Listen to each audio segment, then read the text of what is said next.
Have you ever lost rhythm or reason? Struggled for motivation like time stopped in a darker season? Ever felt trapped in a cycle of negativity? Overwhelmed by anxiety or uncomfortable in your own company? Like your skin doesn't fit? Or like you couldn't give even the tiniest bit of yourself to the people you love? There's a good chance you might have, and if not, you might. There are millions fighting this fight. And there are times in this fight when we might need heroes. Someone to talk to and someone to hear us. Someone who's there for us when we are ready. Who won't shut us down if the conversation gets awkward or heavy. Who'll ask if we're feeling okay. But who are they? If you can be there in the difficult moments, if your ear can be a refuge when our words are homeless, if you can be patient when we need to complain, hold on to your judgment and let us explain, then together the power is ours. We have the opportunity. We can be the generation that makes a difference. With our determination, we can build a time of acceptance. We can understand how our mental well-being affects us. We can reach out and listen to those around us. Together, we can. We will.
If you talk to someone that has recently moved, started a new job, or retired, and ask them what they miss most about their past situation, one of the most common answers is that they miss the people that were in their life. What that actually means is that they miss the social connections or relationships that they had with those people. Social connections or social interactions with other individuals is crucial to mental health, which in turn is crucial to overall health. The lack of social connections has shown to increase stress hormones, weaken the immune system, and lessen cardiovascular functions. People who are lonely tend to consume more alcohol, exercise less, have less quality sleep, and fatigue easily. Social relationships allow you to share your achievements and have support when times are tough. Imagine achieving a long-term goal you had. What's the first thing you want to do? Tell someone, of course. Or imagine if something terrible happens. Not having someone to lean on and talk to can make that event linger and make you feel even more isolated. Giving support in relationships can actually be more beneficial than receiving support. When someone shares something positive in their life with you, it's a compliment. They wanted you to be a part of their success, and they know that you have a sincere interest in their life. And when someone shares a tragedy in their life, you know they really trust you, and they're looking to you to help them through this difficult time. Now, some social relationships can be bad. A person that is constantly negative and has a poor outlook can bring you down and cause stress. making that relationship toxic. Someone that always talks about themselves and makes all of your interactions about them, well, that's not really a social connection. In that case, you're just an audience member in their one-person show on how wonderful their life is. Poor marital or poor relationship quality can also weaken the immune system and erode physical health. Dealing with stress from a poor relationship can lead to over-consuming food or alcohol, smoking, or taking medications to deal with the stress, which in turn can damage systems in the body. Connections through social media can be beneficial by allowing you to stay in touch with friends and family. However, social media connections are not a good alternative for face-to-face, in-person contact, and too much time spent on social media can lead to more isolation and a greater feeling of loneliness. It's a good practice to use social media in moderation. To be healthy, we need people in our lives. It doesn't need to be 5,000 Facebook friends, and we don't have to have everyone like us. Having strong social relationships with just a few people is fine. A few people that we can share life's good and bad moments with, a few people that we can connect with on a regular basis with no stress and no judgments. A few people who accept us for who we are. Surround yourself with good people, folks. Good people. I am a mother. A father. Son. Daughter. Brother. A sister. I am a student. A stay-at-home mom. Construction worker. Volunteer. I am loving. Smart. Funny. Generous. Way too generous. I am all of the amazing things you see. But there's something you can't see. Or don't see. Something that I don't let anybody see. Like when I'm alone. In a room full of people. I can't get out of bed. And maybe I've gained weight. Or lost weight. Why do men always lose weight? It can get dark in here. Really dark. Addicted to food. The web. Work. Sex. Alcohol. Something to take the pain away. To feel happy. To feel something. Anything. Nothing. Because depression isn't a mood. It's not a passing thing. Or a bad day. It's a disease. I can't just get over it. It feels like I'm underwater. Drowning. And sometimes I think you'd be better off without me. I am telling you this. All of this. Because I need help. And you are my wife. My dad. My husband. My kids. My boss. So please, don't judge me. Leave me. Fire me. Please be patient. Don't give up on me. Just be there for as long as it takes. Just because you can't see it doesn't mean it isn't real.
Once again, good evening, everyone, and welcome to our mental health webinar.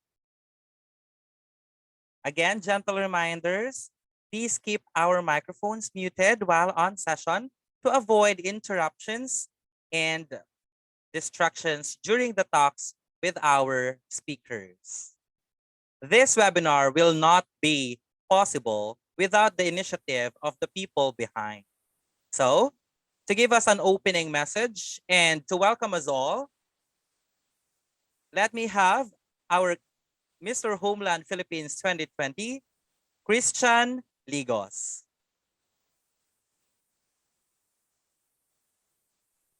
Hi everyone, can you hear me? Yes, hi. Hi, so again, welcome to our webinar called Mind Your Health. So this was initiated by yours truly and with our Mr. and Miss Glitz and Glam 2020, RJ Navarro and Beatrice, and also together with Mr. and Miss Glitz and Glam first runner-up Pia Balbarosa. So again, I would also like to thank our national director, Jillian Philip de Guzman, for giving us the platform to use the Homeland Philippines for our advocacies. And this is the result of our advocacies. And I would also like to thank our guest speakers, Ingrid Halili, Biba Castro, and Warren Murillo. So yep. Thank you so much for your time. And of course, lastly, to each one of you, thank you for joining our webinar today. And I know there are lots of things that we can do during weekends or during Saturdays. We can rest. We can do Netflix and chill and together. I'm sorry. Can you hear me? Yeah. Again. Thank you for your time since there are lots of things that we can do sa araw ng Sabado, sa weekend, right? We can have a bonding with our family and we can do rest from our works, from school works.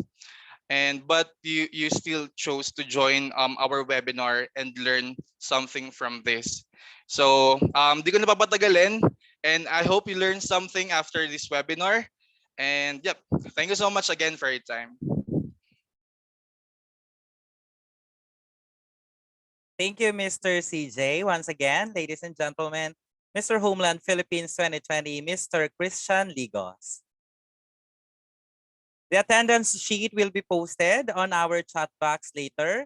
So may we request our attendees to fill out the form, the given form for your e-certificates. Also to give us another welcoming remarks is Mr. Glitz and Glam 2020, RJ Navarro. Hi everyone, good evening. I am RJ Navarro and I am your Mr. Glitz and Glam for the year 2020. It is a great pleasure to be here tonight to formally open the forum to talk about the mental health awareness, which provides a valuable opportunity to highlight positive steps that can be taken to promote mental health and well-being. As a mental health advocate, it is important to tackle this matter because mental health has been the critical theme during the pandemic. We live in a turbulent times impacted by the COVID-19. The issue of mental health is not only relevant, but crucial. Mental health is more than is not only the presence or absence of mental health illness. At this crossroad, the presence between the emotional, psychological, and the physical well-being. Now, many people have faced serious challenges to their mental health. All I want is Set time aside to break. Know it is okay to ask for help. Set daily routines that includes being creative. Stay informed through reliable sources. And remember, you are not alone. Please take the opportunity to reach out to family, friends, colleagues, and even strangers and see how they are. Together, we can strengthen the community safety net and ensure that no one is left behind. Thank you. Thank you, Mr. RJ Navarro. Again, that is our Mr. Glitz and Glam 2020, Mr. RJ Navarro. Before we proceed and formally begin with our session, may we request all our attendees to please turn on your cameras for a photo op by Mr. Jillian de Guzman. Mr. Jillian, you're the one who will take the photo, right? Sige pa, again, attendees, can we turn on our cameras for a picture taking before we begin?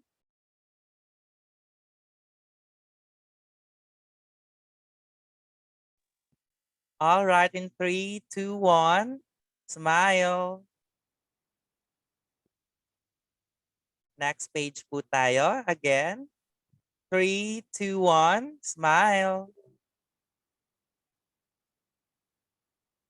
Third page. Again, 3, 2, 1. Smile, everyone. Fourth page. 3, 2, 1. And for the last page, 3, 2, 1. Smile. Once again, we thank you everyone for joining us tonight. Like what Mr. Christian Ligo said, no, we have a lot to do during weekends, but we still chose to participate and learn about our mental health for tonight. So without further ado, let us all welcome our first speaker, who is a registered psychometrician. Ladies and gentlemen, let's give a warm welcome and our heart reactions to Miss Marge Ingrid Halili, RPM. Hello. Hi. Hello. Hello, good evening. All right. So I will be starting my talk for tonight. So let me just share my screen. Can you see it? Po? Can you see? Yes, po. All right. Yes, Okay. we can. Okay, thank you. Okay, so later na lang, siguro, if ever you have questions regarding my talk, yeah, you can ask me questions. But then, okay, so just to start off, okay, so our topic our topic for tonight, the first topic for tonight would be Every Mind Matters: Ways of Coping Up During the Pandemic. So, as we all know, ever since this pandemic started, we are already required to quarantine ourselves in our houses to lessen the COVID-19 virus transmission. And sa sobrang dami ng nangyayari, sa mundo, di ba, it leads us to being restricted to what we are doing before. Diba? So yeah, it leads us to being restricted in our houses, and then if ever there would be there would be circumstances we get bored sometimes ba, so and also we can also imagine na biglang pumasok yung iba't ibang cases ng different variants of COVID. So hanggang sa tumagal yung pandemic, di ba? So before, it seems like people are not talking about the pandemic seriously. I remember way back before, nasa ano lang ako noon, I was actually teaching in our university, and biglang pinasuspend yung class, and then we didn't know na that's actually the last day of us being at school. So parang yeah, before they're not taking it seriously, but now if we're going to assess it, it's really like sobrang tagal na niya, and umabot na siya sa like mag 2 years na, 'di ba? Mag-start na yung elections, and ano pa rin, it's still, the pandemic still here, di ba, here in our country. So it just means that it's really, it's really not a joke, and we should really take it seriously, because it's already magiging 2 years na, and then it's still there, di ba? So, and yeah, so Yun siya. And of course, 'di ba, ever since the pandemic happened, big changes happened from working, 'di ba, to school, from schooling, from interacting and collaborating with other people face to face, where we can see how they act, how they stand, how they communicate, how they behave, in face to face, 'di ba? Or like you really can see them personally, di ba? Uh, from that perspective, going to having face masks wherein it conceals what we want, what we feel, di ba? Or it conceals our faces emotions, di ba? And it's really hard to notice whether the person is having struggles with their life kapag kunwari, di ba, if they are wearing face masks. And of course, di ba, ever since the pandemic came, we are isolated in our houses, being alone in our rooms, especially if we are found to be positive with COVID, diba? And also, yun, we are just interacting with our friends or with our family through online, diba? Even with the use of our gadgets. So technically, there's a lot of change happening because of the pandemic itself. So if you can also reflect on it, a lot of people especially those who are dependent on other people, they're having a hard time coping up with this pandemic. Yeah, even naman yung mga kahit lahat tayo, even if you're introvert, extrovert, ambivert, as long as you are human, di ba? And you are experiencing, or as long as you were able to witness this kind of pandemic, di ba? It's really what we call as new normal. It's a big shift talaga from face to face, and then as of now, di ba? So it's really malaki siyang pagbabago, and we don't know what will happen right after this one, diba, this pandemic. And mostly, diba, in worst case scenarios, if people are having a hard time coping, it can lead them to further having serious mental illnesses. And that's why I am here to further let you understand how can we be able to cope in order for us to prevent having serious mental illnesses. All right, so before we start, or before I start sharing you some ways how can you be able to cope during this pandemic, I think it would be best if we contextualize it first. Like, let's find out muna what coping means, diba? So wait lang. All right, so yeah. So what is coping nga ba? Based on American Psychological Association 2020, coping is it is the use of cognitive and behavioral strategies to manage the demands of the situations when these are appraised as taxing or very exceeding, yung sobrang lala niya in a way, one's resources, or reduce the negative emotions and conflict caused by stress. So when we say coping, that's actually our parang defense mechanism. That's what we do in order for us to not be stressed all the time and not feel so much pressure in ourselves. So that's the reason why coping really matters. And of course, it doesn't purely go on with our cognitive only, with our cognitive minds, diba? We say cognitive thinking yun. It also goes, or it also falls down to our behavior. Kasi what we think is, we can know a person how they think based on their behavior. So ganun siya. And once you are able to get or find out some strategy how to be able to how to be able to surpass that certain kind of stress or that certain kind of conflict within you, you are actually coping na in that way. Kapag alam mo kung paano ka dapat mag-behave despite sa mga problems or sa mga struggles mo or sa stressors mo sa buhay, that's what we call as coping na.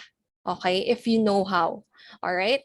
So, to further understand what coping means, kailangan muna we should know what is stress itself. Kasi usually, 'di ba, ang ginagamitan ng pag-cope is actually stress, 'di ba?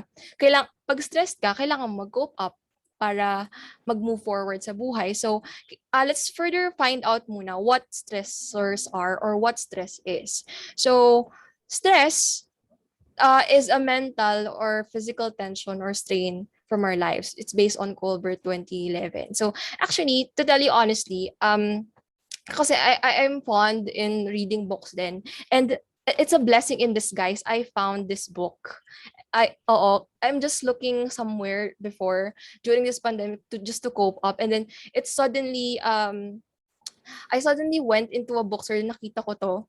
It's actually sale. Tapos bigla ko nakita, it's a Bible cure for stress, technically. And yung yung makikita nyo later dito, it's mostly based on this. And I also added some more pa. How can we be able to cope up pa? Kasi, of course, if you really wanted to be entirely healthy physically, socially, emotionally, as in totality, di ba? And if you want to live your life to the fullest, diba, you will do anything just to live and just to be happy, diba? So, but basically going back with the issue of stress, did you know that yan nga, based on Colbert 2011, there are actually kinds of stress. First one is the good stress, and next one is the bad stress.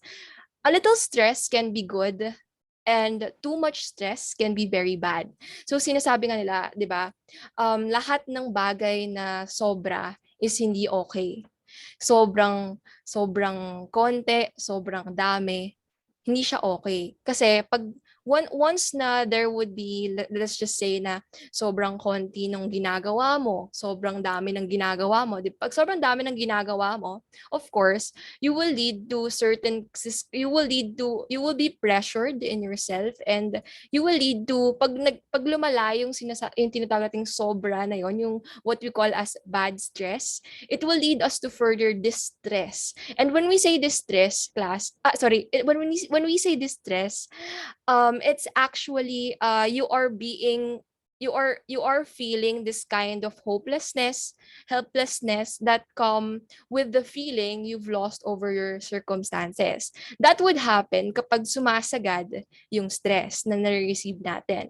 Now, pag naman, just in case, pag naman sobrang kaunti naman ng stress na feel natin, just like what I've mentioned, or what we call as yung good stress, di ba? Or little stress in your life. Pag wala pa tayo masyadong ginagawa, or if we really don't do that much, di ba? It will leave us to being bored, di ba? And it will lead us to being understimulated and unable to perform adequately. So in short, the word stress itself, it's actually not the problem. The problem is understanding yourself, your body, your health, and your lifestyle well enough to allow the right amount of stress. So, as much as possible, di ba, dapat balance lang sa lahat ng bagay. Kasi lahat nga ng mga sumusobra, sobrang konti man yan or sobrang dami man yan, it would lead us to not functioning well. Kaya, and this is actually based on what I've read dito sa book na to. But anyway, so I do agree with that naman. That's why, as much as possible, di ba, we should balance everything. So that's there. And pag na-balance mo yung stress na meron ka, you can actually cope up with that. You can cope up with your life. Yun siya. All right. So now, another thing with regards to coping. So why do we need to have coping strategies? So first, the reason why we need to think of a strategy, or the reason why we need to cope, it's because it teaches us how to be resilient and adaptive to keep moving in life. Based on what we are talking way back before in my classes, it's actually the main goal of humans are actually to be happy. And kahit before sila mag-left dito sa world, they really wanted to be happy in a way. So technically speaking, for us to be happy, we should be able to, be adaptive and be resilient as much as possible. If ever there will be problems, we should go back and go on with life, because the more we live with our lives to the fullest, the more we can be happy. So that's the reason why we really need to cope. if ever we are feeling too much stress. And kahit naman little stress or ano, okay? And also, coping helps us to manage our stress, how to properly handle our problems, negative emotions, and have this will to keep going. So, yes, the reason why nga we have this certain strategy, di ba? When you say strategy, it's actually a plan how you can be able to go on with your life, how can you be able to surpass your problems. So, yun siya. It really, coping itself really helps us manage our stress and properly handle ourselves. Kasi if, just in case man, just like what I've mentioned kanina, if we are feeling too much stress in life, too much ha, like sagad-sagara na yung pressure na feel natin, it can actually lead us to having it having certain kind of illnesses, di ba? And kapag naging long term yon, if it became a chronic stress, it means long term kind of stress, it can lead us to having this kind of illnesses, may it be mental illnesses man yan, or may it be physical illness siya. And eventually, di ba, it can lead us to faster death kapag sumasagad na talaga yung stress na na-receive natin. And for us not to be able to reach that, di ba, we should be able to cope. And of course, let's not wait until stress damages our health, relationships, or quality of life. Kaya nga may nauso na coping strategies kasi para maiwasan din yung serious problems na pwede nating ma-encounter sa buhay natin. Actually, it's a bit ironic. I just realized this just now. The reason why we are having stress is because we are having problems. But did you know that the more stress we also have, it can lead us to more problems as well? So I just noticed it now ngayon while I'm talking. But anyway, so yun nga, that's the reason why we are going to find out some coping strategies that we can use in order for stress to be balanced as it is. Okay? All right. So okay. So now here's a question. How can we be able to cope with this pandemic? Actually, it starts within you. If you want to help yourself to cope up during this pandemic, hindi ka talaga makapag-cope up. So, yeah, it really starts within you. And yun nga, since we're talking about life here, sariling buhay na ng tao yan, actually it goes on with this quote. I actually made this quote that self-care is a task that we are all obliged to do for our overall well-being. We can be able to cope up during this pandemic by first doing self-care. Diba?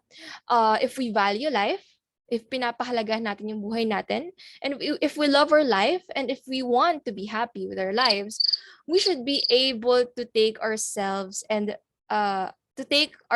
best we can and live the life to the fullest, diba? When we say live your life to the fullest, it doesn't mean na dapat magpakawalwal ka or what. It doesn't mean like that. When you say live your life to the fullest, you are doing what makes you happy. And ikaw ang may responsibility dun sa ginagawa mo na yon because it's your life. Actually, yun, with regards to ethics kasi, when it comes to ethics of life, it's our obligation talaga to take care of ourselves. Kasi if we would not take care of ourselves, it's like we are inflicting harm to ourselves. And of course, diba, if we are inflicting harm to ourselves, it will lead us to further being unhappy. Diba? So in short, self-care is really a task that we are all obliged to do and for our overall well-being. So, okay. And going back with the coping strategies, diba? One way how can you be able to cope with this pandemic is through self-care. And for you to be able to, execute self-care well, you can use this 4 coping strategies based on Mayo Clinic Staff 2021. So first one, of course, you need to avoid. For you to be able to cope up and to care yourself, diba? You first need to avoid. When you say avoid, it's not necessarily avoidance na hindi ka na talaga kakausap ng tao. It's more likely reflecting on yourself, diba? You are taking control of your surroundings. So is the traffic insane? Or let's just say is your place very, very noisy, very silent? So in short, you are taking control of your surroundings because you are reflecting, di ba? And if just in case man that your surroundings is really giving you a lot of stress, di ba? You could avoid to that. So that's the reason why we should reflect on things, di ba? And also you can also learn to say no. Kasi again, di ba? It's your life, it's your choice. So if you will help yourself to cope up, you can be able to really reflect on what you're doing with your life. Because you're taking control of your surroundings and your life as well. And if you don't want this thing to happen, you can always say no. So that's the first one, how you can be able to cope. If napapansin mo na alam mo yon, it gives you a lot of stress, it gives you you can control what's happening. You always have the option to say no. You always have the option to choose because it's your life.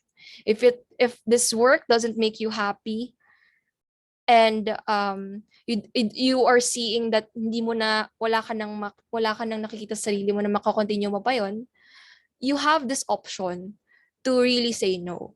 Hindi naman pwedeng laging oo ka na lang ng oo, di ba? So, ayun siya. That's the first one, how you can be able to cope.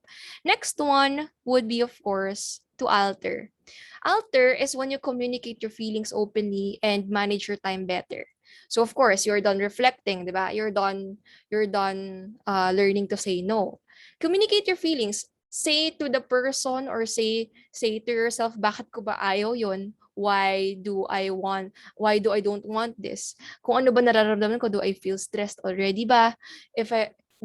Can I still handle this one or not, diba? So yeah, communicate your feelings openly. It's okay actually to release whatever you are feeling para mabawasan yung ini-endure mo, yung iniisip mo na puro nasa sayo lang. Kasi 'di ba, sabi nga nila pag lagi mo lang inaabsorb, sasabog ka at the end.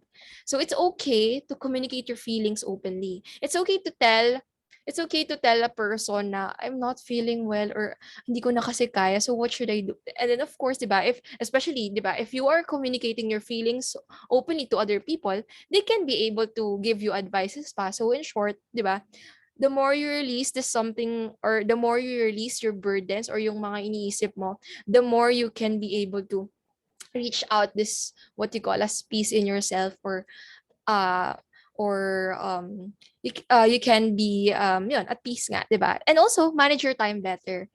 Um like just like what I've mentioned kanina, 'di ba? Reflect. If just in case man that a lot of things are being forwarded to you na puro sa'yo na lang lagi na binibigay lahat ng trabaho, 'di ba? Actually, manage your time better. Time management is the key rin para maayos mo yung ginagawa mo sa buhay and para hindi ka ma-stressed. And actually stress ng malahay. That's what I'm telling. So, yun, it's really manage your time better. That's the second one. And or pwede din, let's just say example during this pandemic, diba?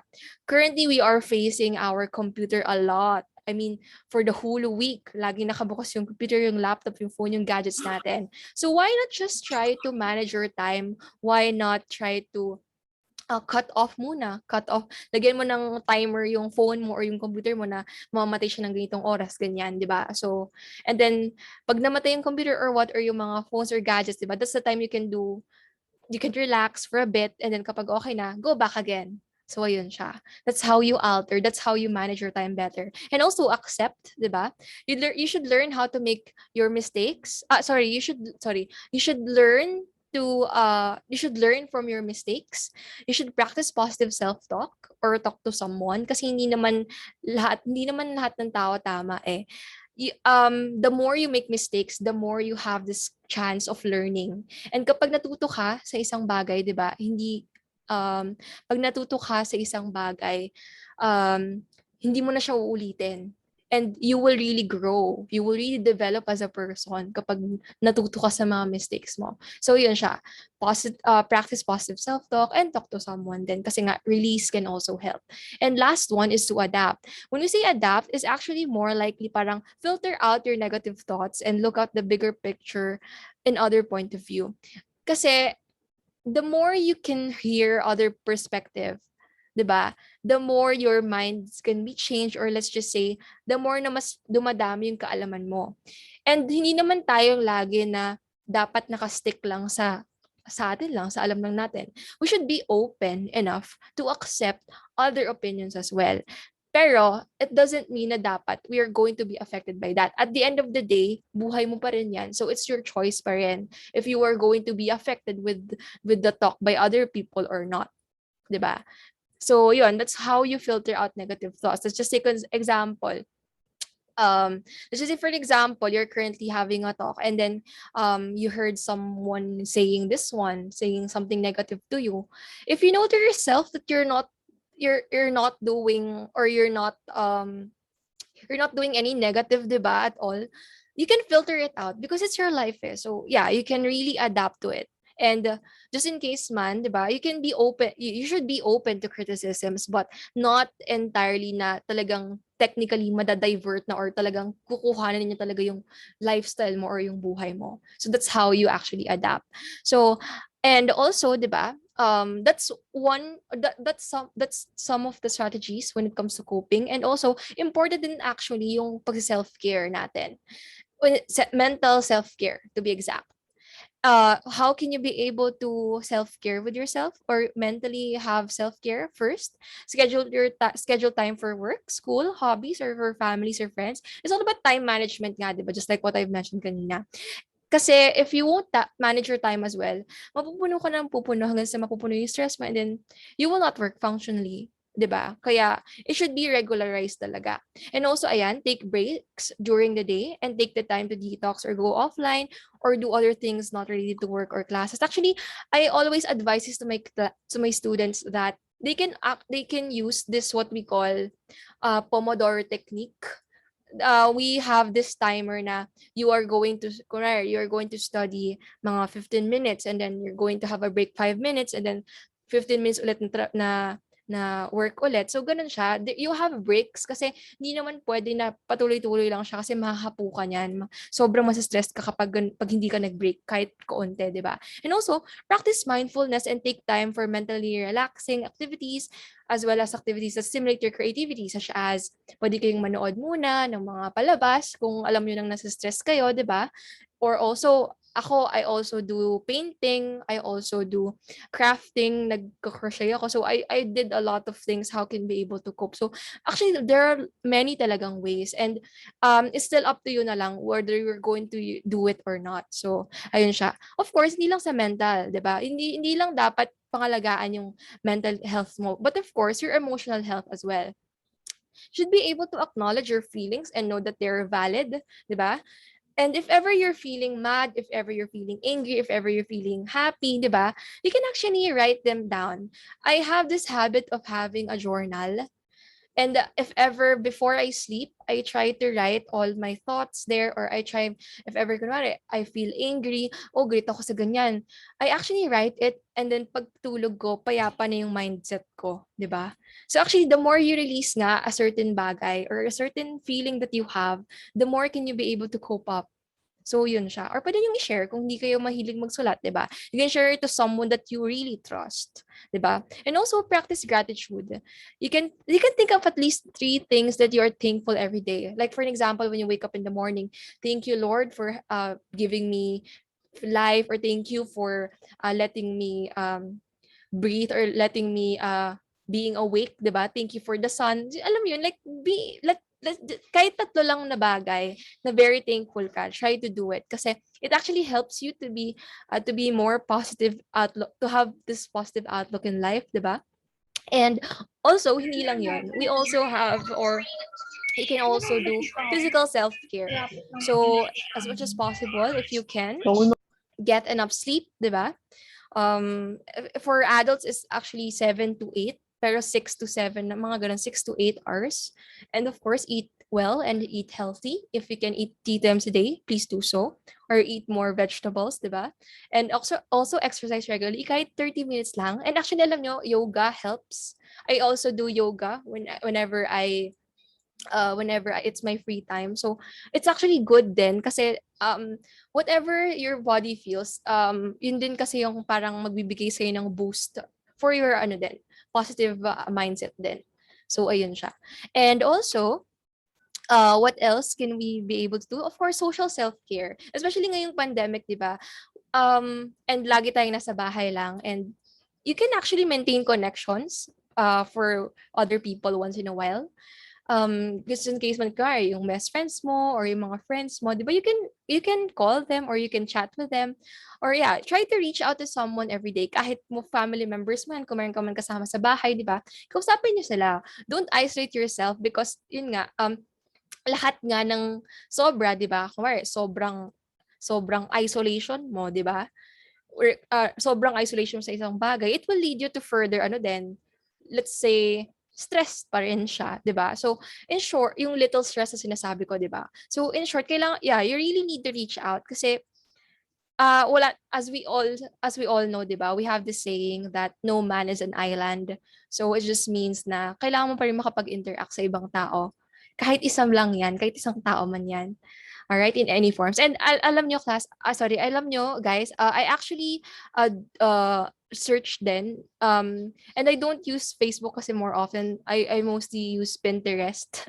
And I found out some ways to cope up, and yeah, or just what are the things that you can do at home. And it's more that there are more than 100 things that you can do at home. You can go on social media detox, pwede ka mag-journal, yoga, online class, ang dami siya, as in. You can cook, you can bake, you can do paintings. So there are many ways how can you be able to cope. But then again, di ba, you cannot be able to do these things if you will not help yourself. So it's really more of helping yourself, di ba? And kapag na-execute mo ng ayos, if naging happy ka sa ginawa mo na yon, 'di ba? Then there, you can live your life to the fullest. You can be able to cope up during this pandemic, 'di ba? And again, let me just leave you with this quote. Na if you learn how to take care of yourself, you can also take care of other people as well. Kapag kaya mong alagaan yung sarili mo, kaya mo din mag-alaga ng ibang tao. Like, kunwari, kapag, di ba, usually ang sinasabi nila kapag, kunwari, let's just say, kapag sa love, di ba, if you know how to love yourself first, you can love other people as well. So, yun siya. It's more like, hindi siya pagiging selfish in a way. You're also giving time for yourself kasi kailangan mo pa rin yan. It's, kasi ikaw yung may hawak ng buhay mo eh. And hindi naman ibang tao. So, you really need to appreciate yourself more as well para mas mag-cope up ka lalo during this pandemic. So, I just hope you learned something from my talk for tonight. So keep safe and keep going. And thank you for taking this time, this presentation. Thank you. Salamat. Thank you.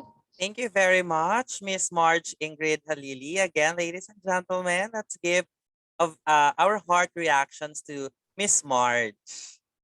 All right, so if you have any questions, it's your time to raise your hand or unmute yourself. Ayan, we have question from Mr. Justin Panganiban.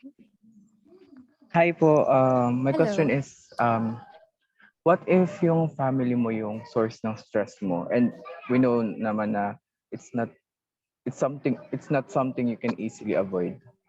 So any Yeah. advice? Just in case, man, that the family is really the source of the stress, diba?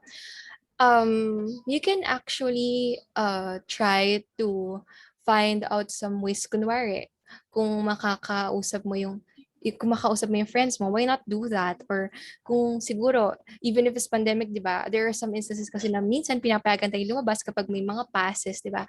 Siguro, yeah, you can try to focus on yourself rather than sa mismong nasa surroundings mo, let's just say yung family mo, di ba? Makakatulong yun. Oo, ganun siya. And kunwari man na hindi, kunwari sa family nang gagaling, di ba? Take your time. You can try to isolate yourself for a while. Then kapag you feel okay na, if the tension in the family is okay na and wala na siya masyadong nag-usap, then there you can go out and interact with just in case when everything is doing well. Ito this is the case pag sa pandemic mismo, during this pandemic. So, ayun, I think it's better. Mhm. Ayun, did I answer your question, Justin? Yes, thank you, Miss Marge. All right. Thank you. We also have another question from Mr. Sean Panganiban. All right, what's the question? Hi po. Hello. Good evening. Ayan. So, bago ako mag-proceed sa question ko, I don't mean to trigger any emotion or what. But eto kasi last week, I don't know, I mean, sobrang emotional ko for the past few weeks. And there's this one time last week na hindi ko maintindihan yung nararamdaman ko. And hanggang sa umabot ako sa point na na parang nag-attempt ako to commit suicide. So yun, tapos hanggang sa hindi ko siya magawa. Tapos yun, iyak na lang ako ng iyak that day. Siguro ang question ko po, siguro ano yung best advice kapag nandun ka sa moment na gano'n, yung hindi mo alam kung bakit ka malungkot, hindi mo alam kung ano talaga nararamdaman mo at all, parang gano'n. Naiyak ako, sorry. Yeah, it's okay. John ba? John? Tama? John? Apo. So actually, I also encountered, a lot of my students encounter that na yung ganyang na-feel mo, you're not alone actually. And during this pandemic, it's really normal na ganyan. And just in case man that you don't know what to do, you don't know what you're feeling right now, I think it's better if you talk to someone talaga na pinagkakatiwalaan mo. Just actually it's better nga kahit stranger man yan, as long as you can be able to release yung hindi mo man maintindihan na yon. But yung isa, I don't know what to feel. Yeah, you can try to reflect kung bakit ba nag-umpisa yung hindi mo maintindihan na yung bagay na yon. Pwede kang mag-reflect doon. And just in case man na hindi mo talaga maintindihan yun, you can really reach out. And kung medyo nahihiya ka, there are people who cares for you. And I think yun nga, I think we should normalize reaching out to people then. Kasi, especially kapag yun nga, if they're feeling shy, di ba? Let's just try to, kamusta ka, ganyan. Let's try to ask them, kamusta sila. Kasi yung matter na pagtatanong mo na, kamusta ka, ganyan, it really helps So, ayun siya. That's my siguro. That's what can I say, John. Okay. Did I answer naman? Sige, go lang. I just want to share din kasi umabot na ako sa point na gano'n na syempre may mga pinagkakatiwala ng tao, but there's this one person na friend ko for 7 years. So nag-open up ako sa kanya, nag-chat ako, ganyan. And then sinin niya lang yung message. Hanggang ngayon nakasin lang siya. So I felt parang alam yun, dinedma. Tapos ayun, lalo akong nadagdagan yung yung anxiety, yung alam yung ganong feeling. Okay. I understand, John. Actually, alam mo, kapag just to give you a trivia, based on what we are also reading. Kasi we all are reading yung DSM-5, yung Diagnostic Statistic Manual for Mental Illnesses. We can say kasi that a person can be mentally ill if, let's just say, umaabot na sa 6 months, more than 6 months, yung nafe-feel niya or yung parang changes sa buhay niya na hindi siya aware kung anong nangyayari. Yun. Hindi siya porket kunwari, today I just feel na ganito. It's all about yung sa kung gaano yung duration. Kasi you cannot really diagnose as a person if he or she have mental illnesses kapag sobrang ikli pa lang. Pero kapag sobrang tagal na, that's when you can be able to decide kung na meron talagang mental illness yung isang tao. So if kunwari umabot sa ganung point na sobrang tagal na niya in a way na napapansin mo sarili mo, or sige, let's just say kung hindi mo napapansin ng ibang tao sa 'di ba? Na sobrang tagal na niya. That's the time siguro you can talk to a mental health professional na like even psychologists, 'di ba? I also know some psychologists personally, even my professor in my master's degree yun, mga psychologists sila. That's the time you can reach them out. Pero kung hindi talaga yun nga, kung kaya siya ng counseling, like talking therapy, kahit sa guidance counselor or kahit sa friend mo talaga na pinagkakatiwalaan mo, 'di ba? Ayun, I think yun nga, kung kaya mo nang makuha ng counseling, do it. Pero kapag tumagal na siya talaga, like nag-extend na, that's the time you can really seek for a psychiatrist na or for a psychologist na. Ayun. Did I answer your question? Opo. John? Okay na po. Thank you po. All right. Okay, thank you then for asking. Thank you, Mr. Justin and Mr. John. Any more questions? Let me just raise your hand. Yes, we have another question from Jeremy Parag. Hi po, good evening. So, Hello. Is it normal po ba if the symptoms of depression is inconsistent? Or there are times na parang, yes, you feel happy, but parang you know to yourself na it's temporary. Is that possible po ba? Na Parang hindi siya consistent na malungkot ka. Though mostly nararamdaman mo siya whenever you're alone. Like yung talagang wala kang nakakausap throughout the day, ganyan. And then kapag nag-stop ka na sa pag-isolate, so you go out there, it's okay. Oo, okay na siya. Pero parang balik ka ulit pag nandun ka na ulit sa space mo. Alright, I understand. Okay, so yung question mo is, masasabi ba na may sakit ka kapag ganon? Tama? Yun ba? Yes. Actually, kasi we have different criteria. We have many criteria. Hindi lang yung sa span. Sa span ng duration kung gaano mo nakatagal feel yun. It's also all about the distress na nafe-feel mo. When you say distress, ito yung talagang hindi ka na nagpo-function well. Like, hindi mo na nagagawa yung mga dapat mong gawin sa bahay. Hindi mo nagagawa mag-self-care. Hindi mo na talaga nagagawa yung, kasi yun yung psychological distress na tinatawag natin. Na kapag hindi mo na nagagawa yung mga ginagawa mo dati or yung mga ginagawa ng normal na tao, di ba? That's there you can say na meron talagang problema. Okay, kaya kailangan magpa-consult. Pero just in case man na yun nga, on and off siya, and you feel to yourself wala namang pagbabago, that's your lifestyle eh. So, walang problema doon. Sabi nga nila, di ba, don't self-diagnose. Kasi kapag nag-self-diagnose ka, mas lalo ka mapaparanoid, mas lalo ka ma-anxious, di ba? So, it's better to really seek for mental health professional rather than self-diagnosing yourself. You get my point. So, ayun siya. Yeah, yun siya. Yeah, also, I agree with sinabi dito sa chat. I just saw it na, try to seek your purpose then. Oo, alamin mo, you really need to reflect. Ayun. Yan. Did I answer your question, Justin? Jeremy po. Ay, sorry. Jeremy, sorry. Akala ko Justin. Oh, yeah, Jeremy. Thank you po.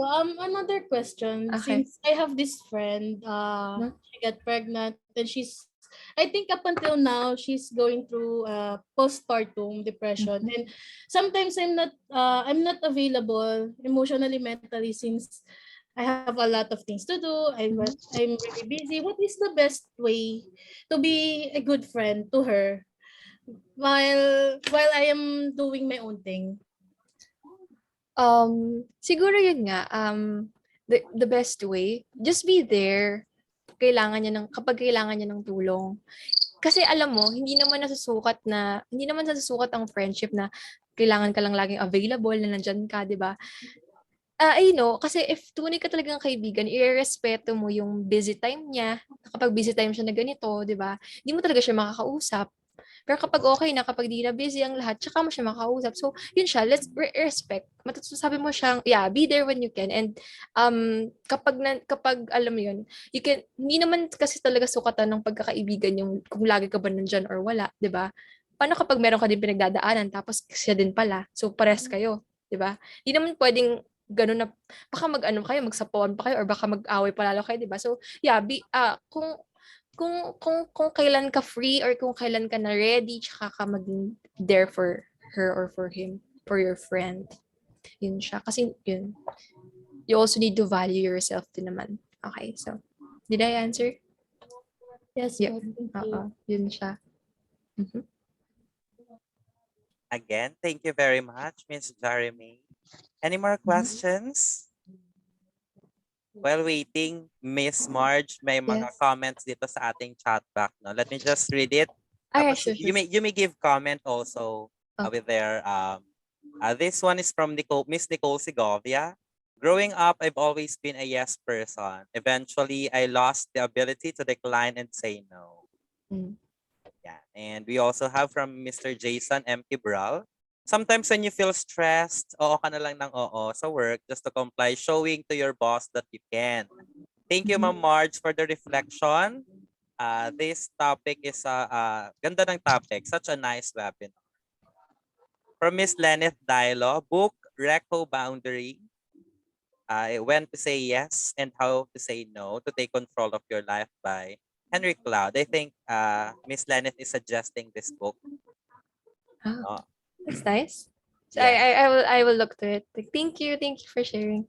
From Miss Joyce Masoriano, sometimes kasi, lalo na sa mga taong malalapit sa atin, it's hard to say no. But yes, you need to learn how to say no. Hindi lang dapat oo ng oo. Gratitude is one of my mechanism to cope. I'm always thankful. Yeah. So we have good comments coming from our attendees. Again, Miss March is still open for questions. So if you have more questions, don't be shy. You may just raise your hands or I think someone posted the question sa chat kasi wala siyang audio. Pa-read na lang. Thank you. This is from Luis Gabriel Balaong. I would like to ask your experience, thoughts, or help po about burnout. Kasi many of us are overloaded with tasks from work and master's education. Any tips po or experiences that you can share? Oh, all right. So ako, kasi I will try to share my personal experiences sa inyo.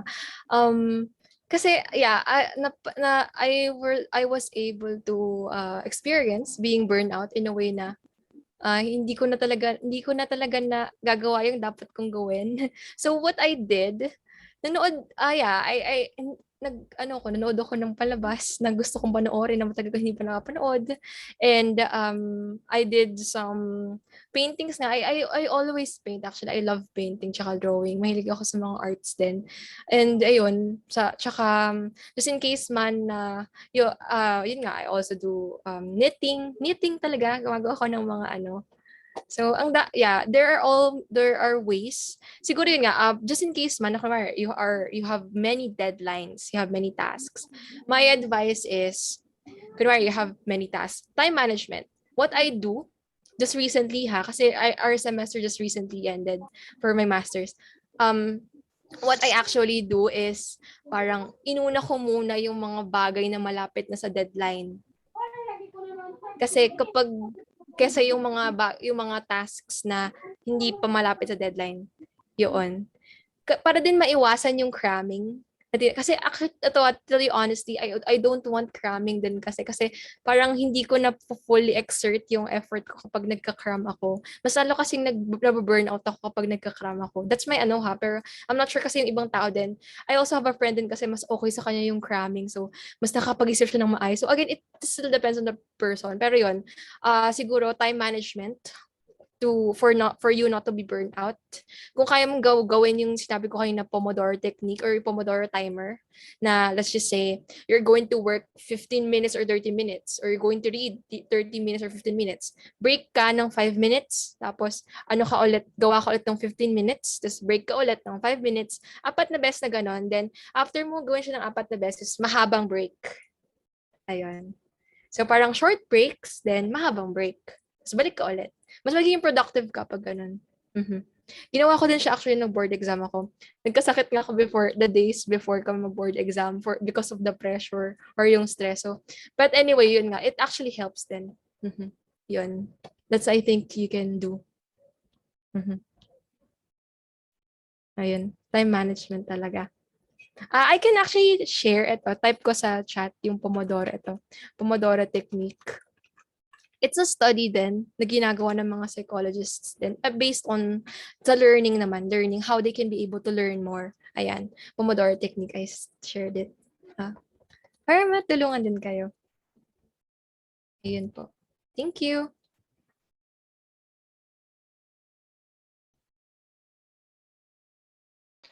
Guys, if you still have questions, you can post it in the chat, or you can just raise your hands.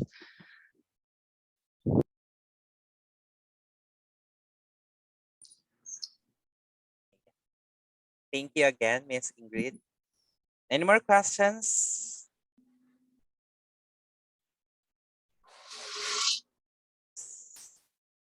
Ayan. To those po na nahihirapan or medyo shy na to speak up, we can use our chat box for your questions. No? Let's use this time to ask kung ano yung mga, gusto nating malaman. I know we have a lot to learn from this webinar. So I have here Miss Ingrid again, question from Mr. Jason Ibral. May I ask how to cope up with a strict boss, like saying, I don't believe to what you are saying, how am I to react to? All right. Okay. Thank you. Thank you for that question. Actually, before I teach, nag-work din ako sa corporate before. I was in recruitment din ako. And the reason then why I shifted to teaching kasi nga I felt so much stressed way back before. But anyway, so ayun, how to cope up with a strict boss? Yun, what I can advise would be if that person doesn't believe in you, then pero if you believe in yourself, 'di ba? Bakit ka magpapatalo sa sinabi niya? That's, I think, if you have trust in yourself na you are doing the right thing, you are doing your work well, I think there's no problem with that. Diba? It's more likely parang talagang kailangan mo lang talagang bigyan din ng, kailangan mo din bigyan ng halaga yung sarili mo. And di ba lahat naman ng bagay may limitasyon, kahit tao, kahit mga bagay, kahit mga gadgets, di ba? May limitasyon lahat eh. Kasi nga, di ba, again, change is the permanent thing in the world. So basically, ayun, kung talagang alam mo na hindi ka mag-grow doon, hindi kung alam mo na, kaya nga sabi, di ba, it's okay to say no. It's okay kung hindi mo, kung ayaw mo, di wag, hindi naman pinipilit eh. Like, ano siya. So kung sinasabi ng boss mo, let's just say yung strict boss mo, sinasabi niya na hindi siya naniniwala sa iyo, so be it. Okay? Basta pero if you believe in yourself, then yun ang paniwalaan mo kasi naniniwala ka sa sarili mo. Kailangan mo din minsan paniwalaan yung sarili mo para alam mo yun, para hindi ka din ma-stress, kasi you believe in yourself na ginagawa mo naman yung tama. So bakit ka papaapekto, 'di ba? Hindi mo na fault 'yon. Fault na nila 'yon. May issue sila, hindi ikaw. 'Di ba? So ayun. 'Yun siya. Sila ang may issue, hindi ikaw. Ikaw kasi okay ka eh. Like you have it's your life eh. You're doing ginagawa mo naman yung trabaho mo. So ayun. Kaya nga 'di ba, yun. You should be able to bigyan mo din ng halaga yung sarili mo. Oo. Ayun. So, did I answer your question? Ayun. Sige. Thank you, Miss Marge. Yes, I would agree, no. Appreciate yourself then. For as long as you know naman na you are doing your best, you could learn to appreciate yourself. That's very important. Yes, hindi naman siya sa pagiging selfish ha. Like, bigyan mo lang din talaga ng yung sarili mo, kahit kaunti. Oo. Kaunting dignidad or dangat ka. So, yun, something like that. Miss March, I think this will be the last question from Paul J. Mhm. Paano ba ang right adjustment to people you feel need help but don't want to listen? Okay. So, let's just say, kunwari, kailangan niya ng tulong, pero ayaw naman nilang makinig sa'yo, tama? Okay. I understand. So, alam nyo, doon, yun yung sinasabi ko kanina na pumapasok na, alam mo yun, alam na ng ibang tao na may something wrong sa isang, kunwari, let's just say sa'yo. And then, pero hindi mo pa rin ina-absorb yung sinasabi ng ibang tao, di ba? Na, let's just say, kunwari, I saw a person na, ayun, bakit parang nag-iba ka, ganyan, like, yung mga habits mo dati nagbago na lahat. So, I think that's the time you can really endorse them to our mental health professional na. Kasi, yun, once kasi na hindi na alam ng mismong tao, na hindi na siya aware sa ginagawa niya, and it causes stress, it causes, parang, let's just say, it causes parang more stress sa kanya, di ba? Tsaka siya dapat i-endorse talagang sa professional na talaga. Ganun siya. And alam nyo, to tell you honestly, kasi kapag aware ka pa, pag aware ka pa sa ginagawa mo, aware ka pa sa sa ginagawa mo araw-araw, and you are aware you are really logical ka pa mag-isip yun, okay ka pa. Pero kapag once na, let's just say, once na naapektuhan na pala yung buhay mo, and napapansin na ng ibang tao na nagbago ka, bigla kang pumayat or what, 'di ba? So there's a problem with that na. And that's the time you can really be able to seek out mental health professionals na. So yun ang I think, Paul, that's what you can do. Siguro you can try to endorse na lang. Kung ayaw makinig sa iyo, di mo naman mapilit ang tao, ayaw mo kapilit, 'di ba?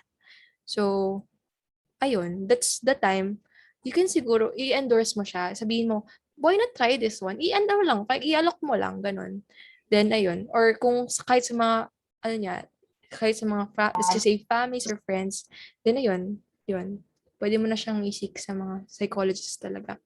Kasi yun to tell you honestly yan, like for kunwari, sa depression, kapag kunwari hindi mo alam na ikaw or hindi mo alam na, hindi ka pa aware na hindi mo na pala nagagawa yan, wala ka na palang, wala ka ng energy in what, like talagang totally nagkakaroon na sa'yo ng balik or may impact na sa'yo na hindi mo alam na may impact pala sa'yo, there's something wrong na with there. Kaya kailangan mo talagang mag-seek out sa professional na talaga.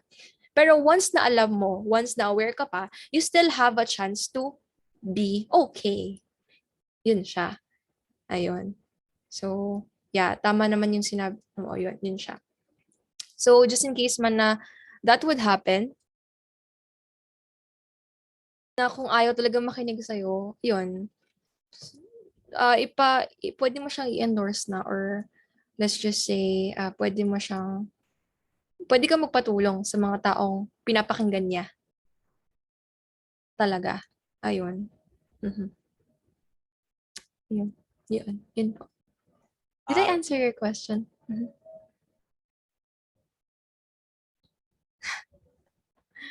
Okay na po. Did I answer your question, Paul Jake? Paul Jake ba yung nagtanong? Yes po. Ayun. Well said daw po, according to Paul. All right. Thank you, Miss Ingrid, for that very wonderful talk. Again, we have learned a lot from you, on how to self-care, on how to cope up, to cope up with a lot of things that is going on around us. So once again, let's give our heart reactions to Miss Marge Ingrid Halili, RPM. Thank you very much, ma'am. Thanks, Thank Ingrid. you. Thank you. All right. So here with us is an educator, a transgender advocate, a TV personality, and one of the candidates for Miss International Queen Philippines 2021. To give us a special message, let's give a warm welcome to Miss Anne Patricia Lorenzo.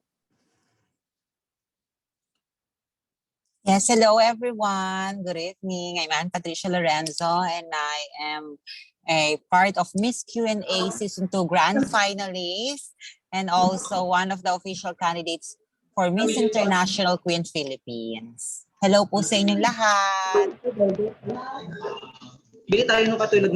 Hello po. Hello, good evening. Good evening, Miss Anne. Hello. Hello. Naririnig po pa. Yes, Miss Anne. We hello. can hear Hi you po. clearly po. Yes po. So, anything I can say pa ba?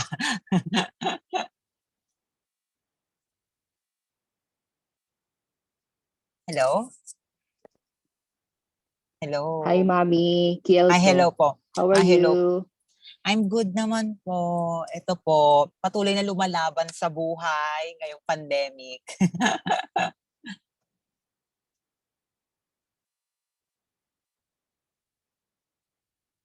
Hello?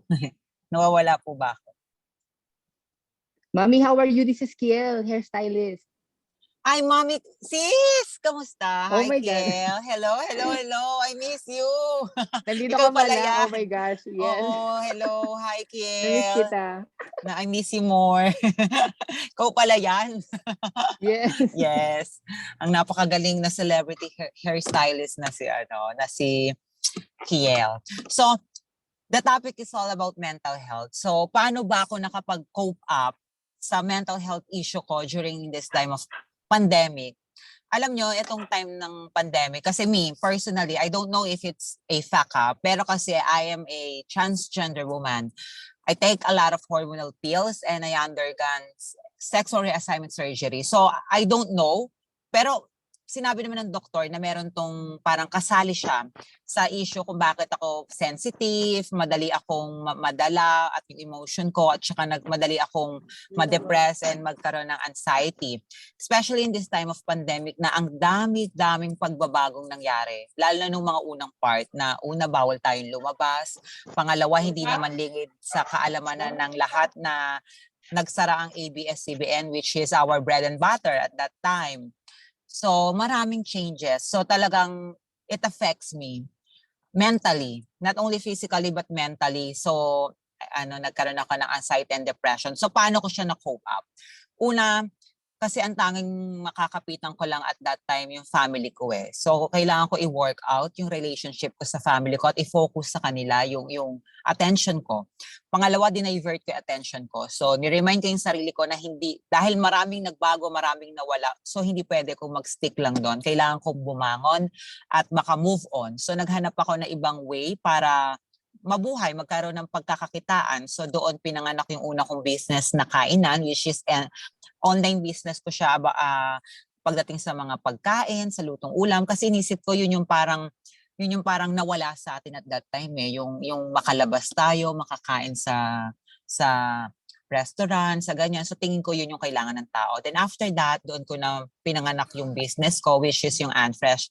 So dinivert yung attention ko sa ibang bagay na magiging busy ako at hindi ko iisipin na meron palang pandemic at sobra akong naapektuhan.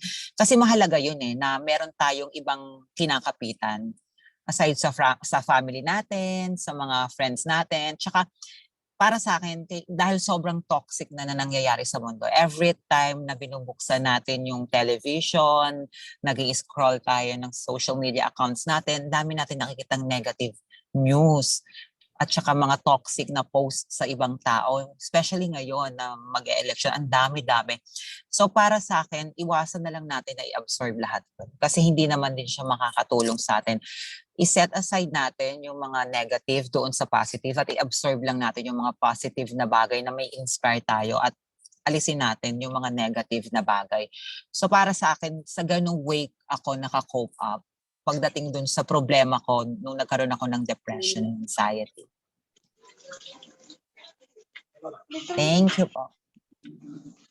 Thank you very much, Miss Anne Patricia, for sharing your experiences with us. Thank you po. I hope that our attendees for tonight would also learn from your experiences so that if they will be the one to experience this. I'm sure those sharing will help them in the future. Thank you very much. Thank you po. Once Yan again, po. ladies and gentlemen, Miss Anne Patricia Lorenzo, let's support her in her journey to Miss International Queen Philippines. Let's give her Thank you our so heart much. reaction. Thank you, Miss Anne. Thank you po sa support. And sana panatilihin nating healthy, hindi lang yung mga physical natin pangangatawan, pati yung utak natin, yung mental health natin, napakahalaga niyan sa atin, lalo na ngayon.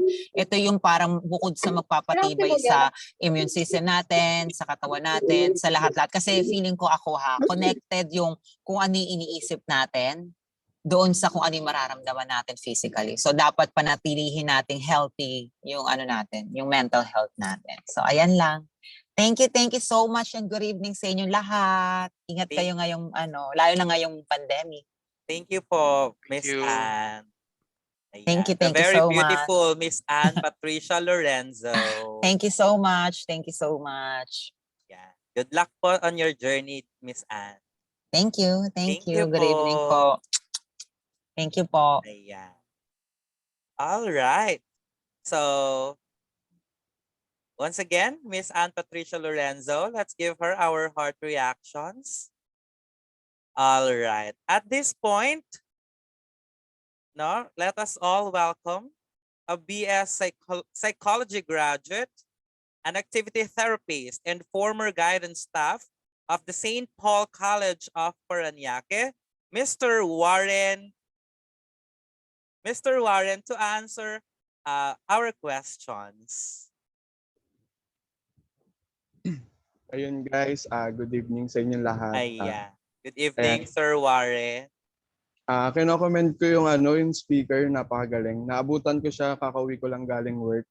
Ayan. Kaya hindi ko rin naiwasan na sumagot sa chat box kasi yung mga questions talaga namang mga nararanasan natin, normal talaga. Yun. So, ngayon may papagawa muna bago ko sagutin yung mga questions. Hulaan nyo muna kung gaano kabigat ba to. Gaano kabigat yung laman ng bottle na to. Type nyo lang muna sa sa chat box. Hula lang, guess lang. Sige. Hello, may nagchat ba? Ayan, meron pong 5 kilograms, 5 kilograms, 3 2 kilograms. liters, 3 kilograms for 200 ml, 1 liter, 1 liter, 2 liters. Sige. Thank you sa mga sumagot. Pero alam nyo ba na itong battle na to, it doesn't matter kung gaano ka-heavy, kung gaano kabigat yung laman na ito. Alam nyo kung ano yung nagmamatter? Yung nagmamatter dito is yung kung gaano natin katagal ito hawakan. So, itong battle, yung laman na ito, nagre-represent ng stress natin, fears natin, anxiety natin. So, kung hawakan ko siya ng mga 5 minutes, kaya ko. Medyo hindi pa ako mangangawit. Hawakan ko ng 1 hour. Sige. Doon ko na mararamdaman yung kamay ko na medyo bumibigat na. Hawakan ko to ng isang araw. Diba? Syempre masakit. Masakit na yun isang araw. Torture na rin yun sa'yo. So, gaya ng sabi ko, parang stress natin to. Fears natin, anxiety natin. Learn to let go. Diba? Bitawan muna natin. Tapos, pag kaya na ulit natin siyang hawakan, nakapagpahinga na tayo, edi hawakan natin ulit. Labanan natin ulit, di ba? Yun yung parang pinaka-simple way na pagko-cope up din eh. Tsaka alisin natin yung stressors natin, di ba? Tapos parang sa akin din kasi na-experience ko yung ma-burnout sa work. Last work is yung guidance. So, absorber kami ng mga problems sa mga students. So, tapos dadagdag pa yung mga ka-work mo na laging parang sinisisi ka, di ba? Na parang lahat ng fault tayo. Tapos pag-credit sa kanya. So, ganun yung ka-work ko dati. Actually, dati 3 kami. 2 babae kasama ko. Yung isang babae, umalis kasi laging umiiyak. Bakit ka laging umiiyak? Peace. Yung pala, yung ganun yung ginagawa sa kanya nung isa kong ka-work na parang yung mga credits, achievements, kinukuha niya talaga. Then, sa depression, nagpatalo. Then, nung naiwan na lang kaming dalawa, sa akin, ganun din ginagawa niya. Pero, hindi ako nagpatalo kasi kilala ko sarili ko. Tsaka, alam ko yung kakayahan ko. Yun. Kung alam mo yung purpose mo, alam yung sarili mo. Tsaka, siguro hindi rin pagpapatalo yung umalis ako sa work na yun. Kasi, di ko nahanap yung purpose ko eh. Hindi ko nahanap yung kasiyahan sa work na yun eh. Masaya sa mga students na kasama, syempre. Pero yung workmates, kung sila naman yung nagpapahina ng personality mo, yung mental health mo, di ba? Try to cut off din. Tsaka kahit sa family member, kahit sa friends pa yan, ako dami kong circle of friends dati. Ayan, alam nila Jillian yan. Pero yung natuto ko mag-priority and natuto akong i-distinguish yung mga bagay na mahanap ko yung halaga ko. Kasi kung pinapapil na sa'yo na worthless ka, na wala kang kwenta, ba't ka mag-i-stay, di ba? Yun. Siguro, yun yung sharing ko ngayon. Kaya kanina, di ko mapigilan magsagot sa chat box kasi nga, parang lahat tayo naranasan natin yan. And yun, laban lang lagi. Kasi lagi ko rin ito sinasabi sa mga residents ko eh, na ngayon currently kasi activity therapist ako ng DLWD Haven for Children. So, puro mga street children nandun. Lagi ko sinasabi, kasi sila may mga substance abuse na experience. Sabi ko, habang humihinga ka, habang ginigising ka araw-araw ng may likha o kung sino man lumikha sa'yo sa atin, ay ko, habang ginigising ka, ibig sabihin, may chance ka lagi na baguhin yung past mo, baguhin kung ano yung nararamdaman mo kahapon. Kung kahapon malungkot ka, baka ngayong araw na to, masaya ka na. Baka tong araw na to, makita mo yung happiness mo. Yun. Makita mo yung purpose mo. Hindi naman kasi araw-araw, parehas. Diba? Hindi naman lagi tayong nasa baba lang. Diba? Minsan, malalaman natin yung purpose natin or yung mangyayari kapag nandun na tayo sa araw na yun. 'Di ba? Wag ka mag-overthink na na parang pagdating ko sa sitwasyon na to parang wala, nakakaba, ganun, wala naman akong halagay, parang ganun. Pero sinabi ko nga kanina, valid lahat ng feelings natin. Depende lang yun sa nakakaintindi talaga sa atin. So, matuto tayong mag-maintain ng mga tao na talagang naiintindihan tayo, yung talagang kilala tayo. 'Di ba? Yun. So, sige, mag-answer na ako ng question. Grabe, parang hot seat dito kasi live questions. Tapos, sasagutin mo talaga. Yan. Ayan. Sir Warren, I have a question here from Miss Nicole. Sige.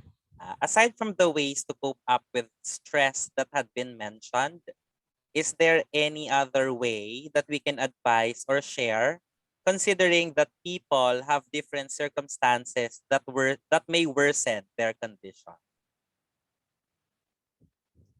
Yun nga, di ba sabi ko kanina, try different environment.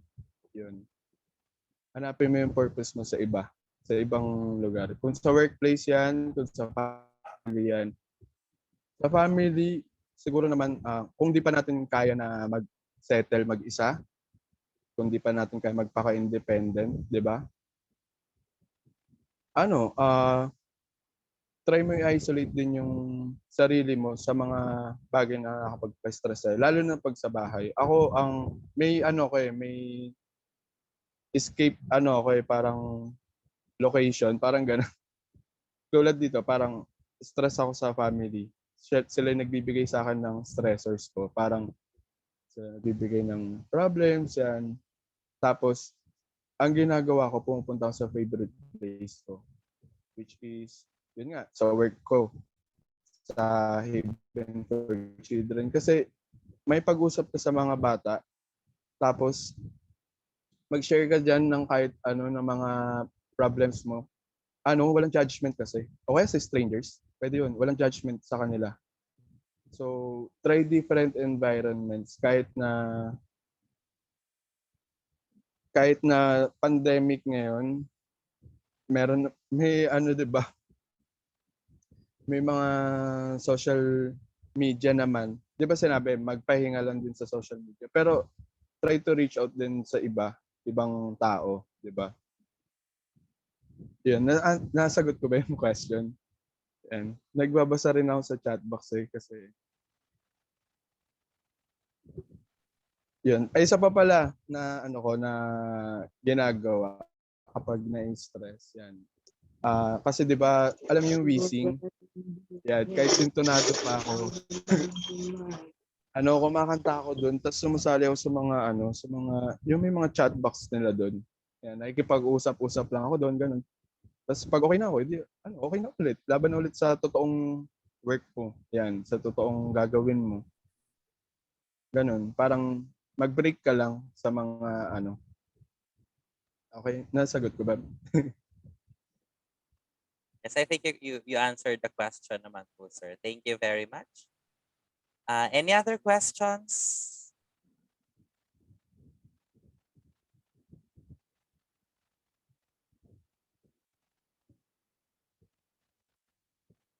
Anyone?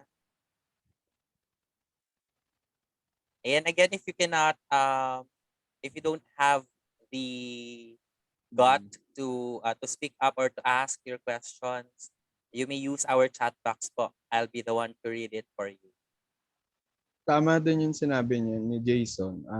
Sabi niya, sometimes chat ko mga friends ko just to say hi. I tell them that I miss them. Okay lang din yun. Tapos kung wala tayong matanggap na response, okay lang din. Alam mo bakit? Kasi at least nasabi mo yung nararamdaman. Nasabi mo yung feelings mo ngayon. So ngayon, kung di man nila mabalik yun sa'yo, di ba? Sila yun may problem dun. Or sila yung, hindi natin makokontrol eh. So acceptance lang din. Yeah, may question pa ata. This is actually a comment, sir, from Nicole Segovia, the one who asked the question. So I can definitely relate to that, sir. Soul searching. It may sound cliche, but it would help us to have a breath of fresh air. Thank you. Yung iba kong kaibigan din na nakakaranas ng ganyan. Talagang sumasali sila sa mga travel na joiner lang sila. Sila mag-isa, ganun. Kasi mas makakapag-reflect ka talaga kapag ikaw mag-isa. O kaya self-talk, yan. Hindi mo kung ano ba purpose mo? Parang ano ba yung ano nararamdaman mo ngayon? Kamusta ka ba? Yun. Mga ganung bagay, tanungin mo sa sarili mo.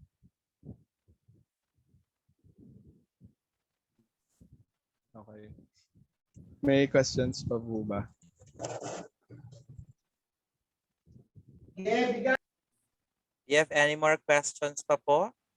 It's your time to ask your questions to those na meron pang mga confusion, or kung meron pa kayong mga gustong malaman, or kung ano man yung mga katanungan dyan sa inyong mga puso't isipan na gusto nyong mabigyang kasagutan. It's your time. Saka huwag tayo matakot na sabihin yung nararamdaman natin. Lalo na pagka kasi mapupuno ka talaga. Yung battle na pinakita ko sa inyo kanina, baka kulang pa yun. Baka drum na yata kailanganin natin. Pero okay lang. Basta open up lang din. Lalo na sa mga komportable ka. Sir, question from Mr. Jason Kibral. Is it okay po ba to become choosy when it comes to friends? Yes, okay na okay.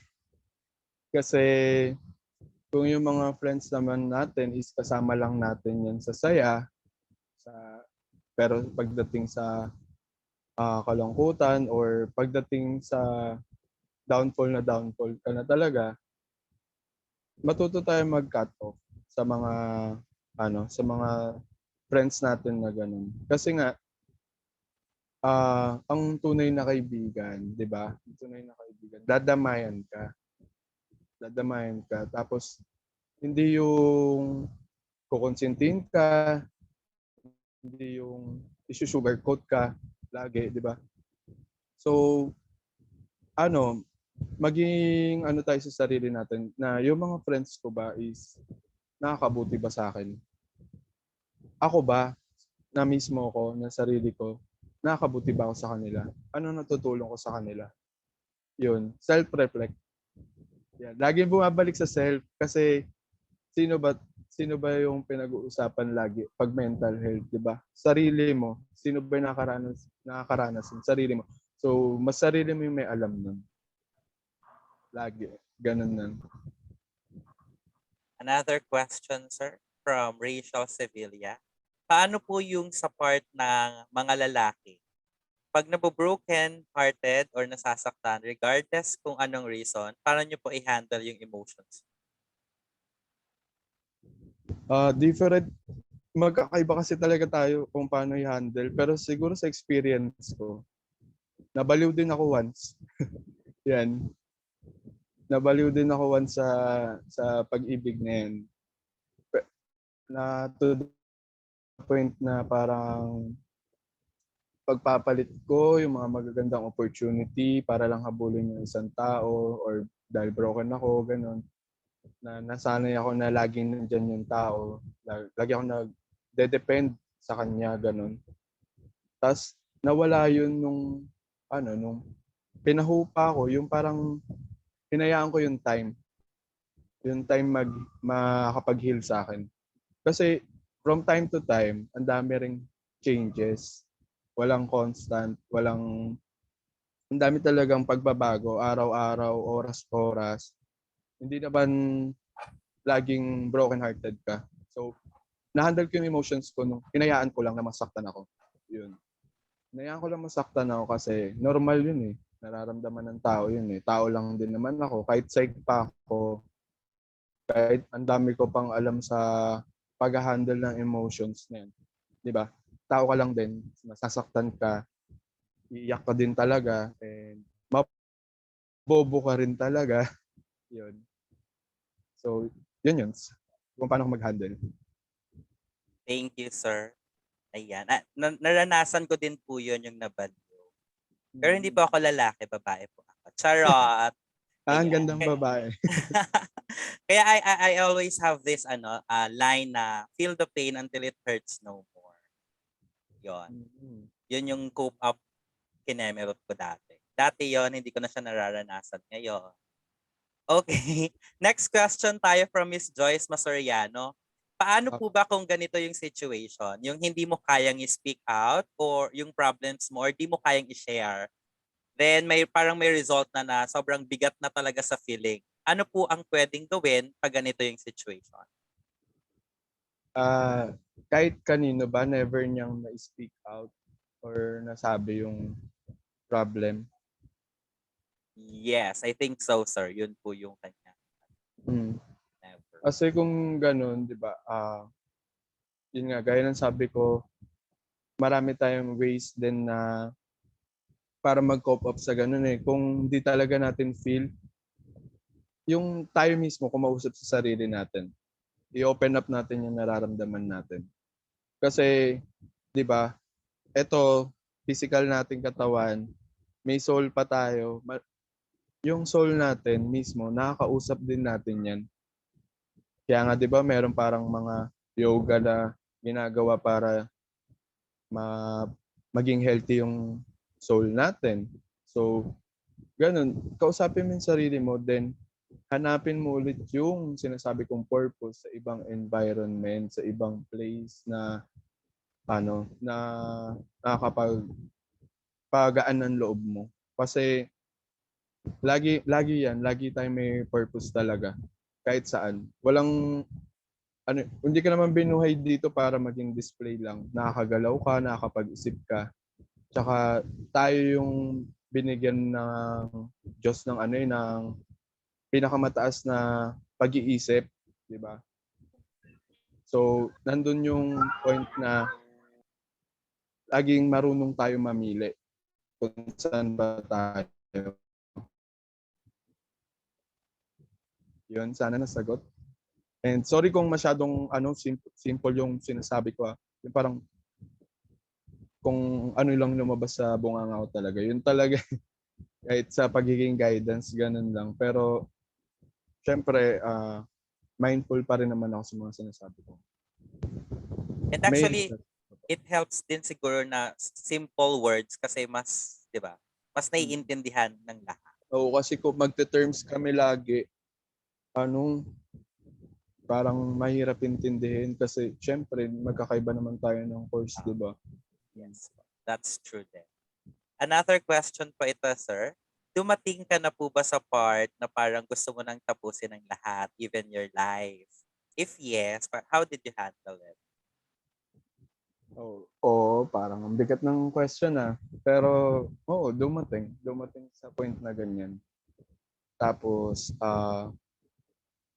yun yung part na parang pag nawala ako, parang mawawala rin yung problema ko. Pero, nag-self-reflect ako nun. Sabi ko, yung problema ko nawala sa akin. Sa sarili ko nawala yung problema ko. Pero naipasa ko pa rin sa iba. May papasa ko pa rin sa iba. May papasa ko yun sa family ko, sa mga totoong nag-care pala sa akin. So, sa mga tao na natulungan ko pala na in a way, kahit simple gestures ko, pag-smile ko, pangungumusta ko sa kanila, yung pala ang laki na ng impact na yun. So, nag-self-reflect ako na parang pag ginawa ko to, anong magiging resulta kaya sa kanila? Yun. Then, dun mo unti-unti mo mahanap yung purpose mo dun eh. Tsaka, normal na mapagdaanan natin lahat yun kasi hindi naman laging laban lang tayo. May times na talagang sumusuko tayo kasi we can choose naman na yung mga battles natin sa buhay, di ba? So, matutulan tayong pumili ng mga battles natin, mga lalabanan natin. Self-reflect, yan, pinaka magandang coping mechanism para hindi mo matuloy yung bagay na Tsaka, eto, pag, kunyari, ang gagawin mong pagpapakamatay is hawak mo na yung barrel. Pero nag-iisip ka pa. Sa point pa lang na nag-iisip ka, ibig sabihin nun, hindi desidido yung loob mo at alam mo sa puso mo na labag yun sa'yo. Doon pa lang may doubt na eh. Kasi kung gusto mo talaga magpakamatay, gilitan mo sarili mo yung leeg mo, tapos tutok mo agad yung baril sa ulo mo. Wala nang pag-iisip, wala nang iyak-iyak. Diretso. Hindi. Promise, ganun. Kasi, pero yung sinasabi ko hindi ko sinasabi na, parang sinasabi na ito may na ako dahil di ko ginawa. Hindi yun Ang sinasabi ko lang, parang, bigyan ka ng doubt eh. Ibig sabihin, alam ng puso mo na labag yung gagawin mo, na yun bukal sa'yo, na hindi tama yun. Na iniisip mo rin yung mga maiiwan mo. Yun yung sinasabi ko. Hindi ko naman sinabi na or kaya nag-doubt, mahina ka na tapos hindi mo nagawa yung pagpapakamatay. Ganun. Doon lang tayo sa totoo. Yun. Alright. Thank you, sir. Another question. Is there a possibility that certain mental health conditions might be inherited from parents or relatives to their offsprings? Yes, pwede. May mga mental personality disorder or mental health na na-adapt talaga natin. Pero biologically yun sa DNA, may mga ganun. Pero bibihira lang din naman. Pero kung yung mga depression yan, hindi natin masasabi na mamamana talaga kasi hindi nga natin alam kung kung kailan susulpot. Ganun, di ba? Yan po. All right. Thank you, Sir Warren. Another question po from CM Agasino. Have you found your purpose po? If yes, ano po yun? Yan, sa akin, ang ano ba, nahanap kong purpose ko ngayon. Talaga, yung dati kasi ako, sa past experience ko na, ano, dahil sa broken family kami, so ako gusto ko maglagalag, magrebelde, laging ganun. Tapos sinasabihan pa ako na ipa-boys town ka na lang kaya namin, parang ganun. So naglalayas ako sa bahay namin dati. Tapos alam mo yun, nalaman ko yung purpose ko. Neto na, dami ring downfall. Ang hirap ng buhay. Parang financial, sama-sama yun. Financial, family problem, lahat nandun. Pero yung purpose ko din pala, parang binalikan ko yung childhood ko na ako naranasan ko yun mismo. Then, napunta ako nag-OJT ako sa work ko nga na puro street children. Then, yung mga stories nila, parang nakarelate ako. So doon ko nahanap yung purpose ko na parang dito ako sasaya. Kaya OJT lang ako noon, talagang pinilit ko na parang magta-try ako ng ibang job pero babalik ako kung saan ako masaya at alam kung saan ako makakatulong. Kasi na-experience ko yung ganung moment ganung situation eh. So mas alam ko kung saan ako makakapagsalita, kung saan ako mas makakatulong na baguhin yung mga buhay ng mga bata, parang ganun. So, yun yung parang naging purpose ko ngayon, tumulong sa mga street children kasi dati ko sa kanila, parang tingin ko sa kanila dati nangahablot lang ng mga pagkain dyan sa tabi-tabi. Yun, di ba? Nangahablot lang or nanghihingi ng grabagi, ganun. Pero di natin alam na parang ang sasaklap pala, parang ng buhay kasi nila kung bakit sila napunta sa ganun, di ba? May mga residents kami na 15 years old na, ngayon palang bibinyagan, ganun. Kasi talagang neglected sila eh. Yun. Thank you so much, sir, for sharing your purpose with us. This is another question from Mr. Jason Gibral. Dalawa to, sir, ha?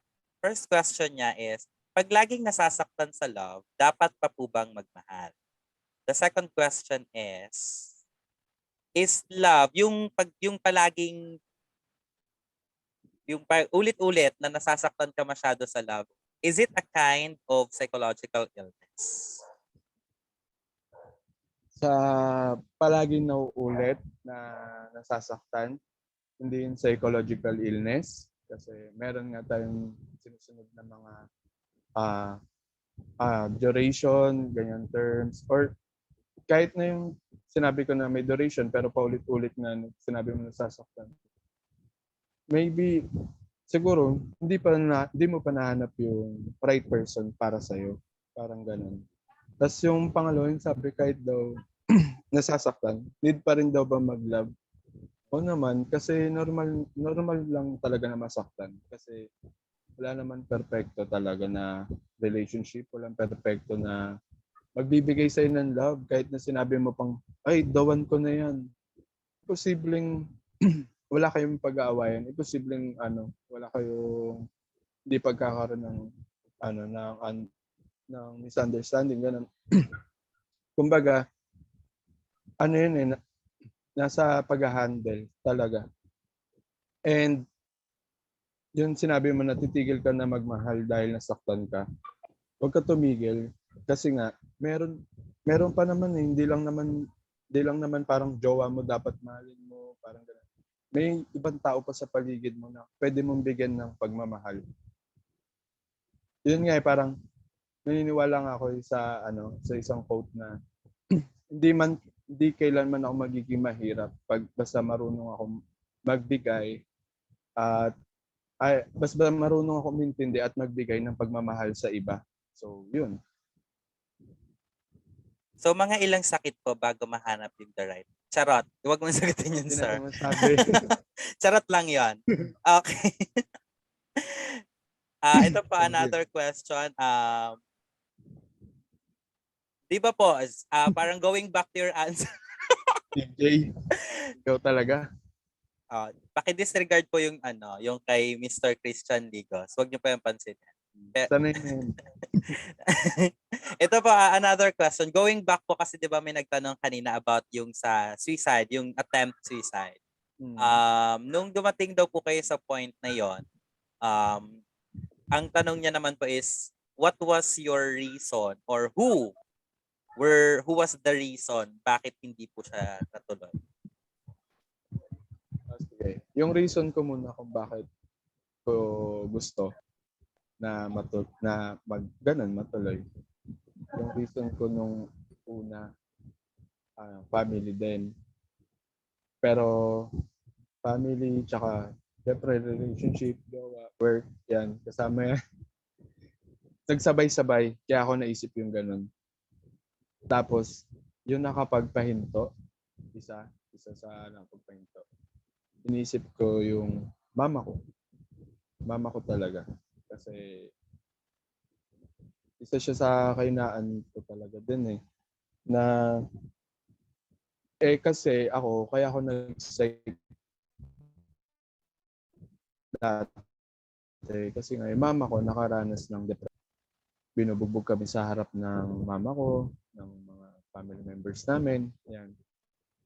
Tapos siya nakatulala lang, umiiyak. Yun. Siya yung purpose ko kung ba't ako nag-psych. So, nung time na naranasan ko yun, siya din yung naisip ko. Siya din yung unang pumasok sa isip ko. Tapos, mas naiyak pa ako. Mas nalabas ko yung nararamdaman ko. Kasi, parang isipin mo, di ba yung mama mo nga, kaya ka nga nag-psych dahil naranasan niya rin yan. Yung mama mo ngayon, okay na. Yung mama mo ngayon, naka-move on na dahil sa tulong mo din na nandiyan ka lagi para sa kanya. Alam mo naman din na nandiyan lagi para sa mama mo. Pero meron nga kasi tayong minsan feelings na kahit mama mo yan, kahit family members mo yan, kahit best friend mo yan, may feelings tayo na na hindi tayo komportable na magsabi. Kaya nga, parang sinasabi namin kanina, kung saan ka komportable, di ba? Yun. Thank you, sir. May tanong po si Mr. Christian. May karapatan po bang masaktan kung kabit ka lang?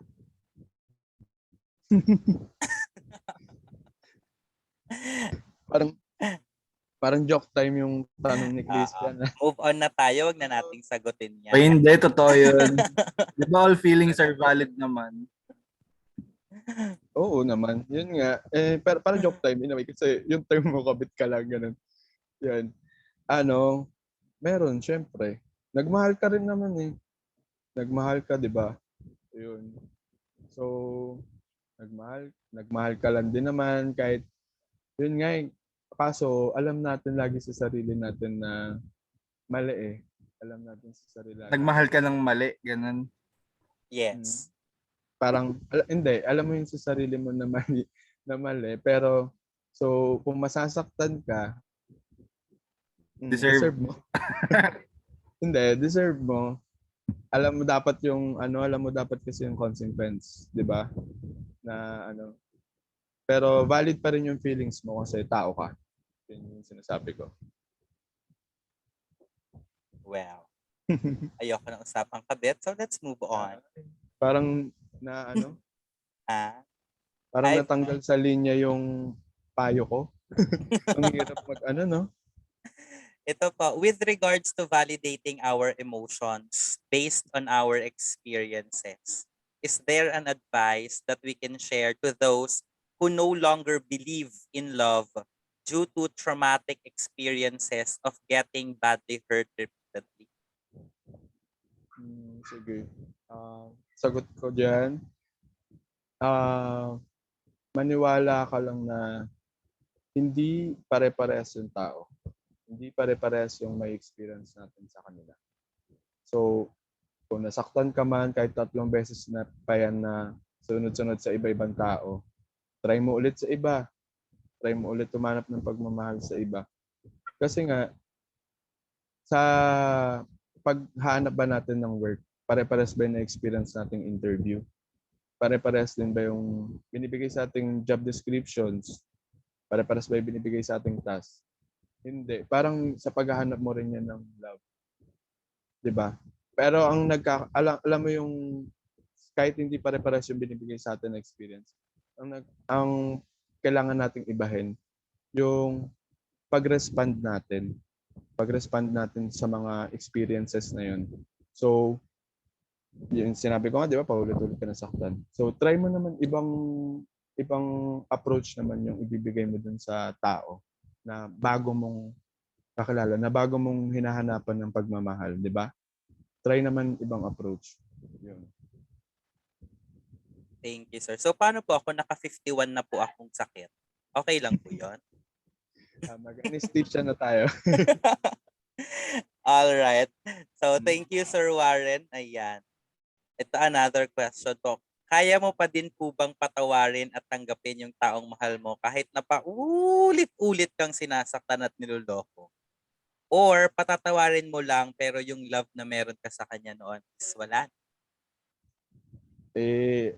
Alam mo, sa akin nasa sa'yo kasi yun eh. Kung may ang tawag dito, kung alam mo pang hindi ka pa puno, di mo pa nagagawa yung mga sa tingin mong hindi mo nagawa para ma-enjoy yung ganong experience, di ba? Di tuloy mo lang. Pero kung sobrang ubos na ubos ka na or papunta ka na sa point na paubos ka na, tigil mo na. Tapos tama rin yung sinabi mo na, yun nga, na patawarin na lang pero yung love hindi na mababalik. Kasi pag hindi tayo marunong magpatawad, sa atin yung balik eh. Sarili na naman natin yung maapektuhan. Kasi possible na yung ibang tao na darating pa sa buhay natin, pag may nagawa sa atin, may hirapan na rin tayo magpatawad sa kanila. Kasi nga, meron tayong isang tao na hindi natin mapatawad. Tsaka, mas nakakatulong magpatawad kung maiisip mo yung mga pinagsamahan. Tapos yung mga, hindi naman lagi siguro na puro conflict yung pinagdaanan nyo. May mga happy memories din, di ba? Yun para sa akin. May follow-up question po siya, sir. Does that mean na kailangan ka daw po bang maubos muna bago ka mag-let go? Or bago mo piliin, sir? Kaya nang sabi ko nga, di ba, sarili mo yan. Kasi kung alam mong paubos ka na, kung alam mong ikaw mismo yung makakasagot sa sarili mo na hindi na to kaya or parang ko na to eh. Parang malapit na ako eh, parang ganun. Malapit na akong sa limits ko, di ba? Try to let go. Or gaya nung sinabi ko kanina sa battle, i-let go mo muna saglit, tapos balikan mo ulit. Yun. Pero di ko sinabi mag-on-off kayo ng relationship pa. Kasi parang alamin mo yung kung ano yung lesson dun sa mga pangyayari na yun, di ba? Sa situation na yun. Sa experience ko kung paano ako na Thank you, Sir Warren. This is from Miss Tiffany Hervas. Naranasan niyo na po bang umiyak nang di mo malaman ang dahilan? Ano po bang ibig sabihin nun? Or kasi madalas daw po niyang nararanasan or na-experience? Meron tayo kasing unconscious mind. So, maybe, unconscious ka na may nami-miss. Unconscious ka na parang nalulungkot ka. Pero yung moment na yun na umiyak ka, yun yung respond ng body mo na talaga na hindi na may unconscious na iniisip ka nga pero doon lang lumabas sa moment na yun. So minsan naiyak talaga tayo. Ako na-experience ko yan. Tapos pagkatapos ko umiyak, bigla kang malalaman na parang may namimiss ako yatang tao, parang ganun. Sino kaya yun? Tapos, yun, maghahay ako sa mga feeling ko na nun. So, ganun. Tapos, kung di sila magbalik ng respond, okay lang din. Parang, alam ko na, parang ganun. Kasi yun talagang sinasabi, pagka minsan daw na umiiyak tayo, may mga namimiss daw tayo na hindi natin alam. Or maybe, hindi lang tao. Baka, mga situation, moments, memories, yan, opportunities. Minsan, maiisip natin yun sa sa likod ng mind natin, parang ganun. Unconscious talaga. Yan sana ang sagot ko. Thank you, Sir Warren, for that. Another one. This came from Taylor Swift. You have the right to not forgive the person who have hurt you. Sana wala. Again. This came from Taylor Swift. You have the right to not forgive the person who have hurt you and still move on. What is your take on this? Ayan. Siguro, kasi yun eh, pananaw ni Taylor Swift yan eh. 'Di ba? Siguro, yun nga, gaya ng sinabi ko, 'di ba, may iba-iba tayo kasing pananaw. Pero siya, yun yung sinabi niya, pero tama rin naman din na it's your choice na kung di ka mag-forgive. Pero alamin mo din kung yung hindi mo pagpapatawad sa kanya is naapektuhan ka ba or nakaka-affect ba yun sa pakikisalamuha mo sa iba? Kasi kung nakaka-apekto yun sa pakikisalamuha mo sa iba, sa trust na ibinibigay mo sa iba, dun mo balikan yun na worth it ba na hindi ko to pinatawad? Worth it ba? Yun. Alright. Thank you, sir. This is from Mr. Jason Quebrao. Is it a psychological issue? Pag na-inlove ka, tapos for how many years, hindi ka pa din makamove on kahit na alam mo na hindi pwede. I mean, may mahal because meron ng other person involved. Ayan ng So, parang ganyan pala ako. Kasi, 3 years na akong single. Hindi ko alam. Pero, okay lang. Parang sa akin, okay lang. Pero hindi psychological issue yun eh. Kasi choice natin yan. Ako, choice ko eh. Na maging 3 years na akong single. Kasi nga, nasaktan din ako sa past ko. Diba? Parang first time ko yun na ganong relationship. So, yun yung sa akin na experience ko lang din ang sinishare ko. Parang siguro wala namang tama na or walang mali, ganun. Yun yung parang naging choice ko na lang siguro talaga ngayon na maging single muna kasi lagi namang yung love maghahanap sa'yo. Hindi yung ikaw yung mamimilit or parang di rin natin kailangan asahan na babalikan tayo kasi nga may iba nang parang pumalit sa posisyon mo, di ba? So, pero normal din yun na maramdaman natin kasi kahit ako nararamdaman ko rin yun na 3 years na akong single tapos okay naman ako, masaya ako sa work, masaya ako ngayon. Tapos na kahit wala akong love life, parang ganun. Pero minsan pag nababanggit na yung ex mo parang ganto, kasama si ganto, may na sila, parang nakapagpunta rin sila ng kotse, ganun. So parang ikaw may isip mo, parang hindi na talaga pwede kasi bumuo na sila ng pangarap nila eh. So nasa pag-ano mo yun eh. Tag dito, nasa pag-handle mo kung paano, 'di ba? Kung paano mo dadalhin yung ganung situation sa buhay mo. So, yun, hanap lang, harot-harot lang din minsan. Baka dito kayo sa webinar makahanap Thank you, Sir Warren. So, pwede ka pong harutin. Charot. Okay.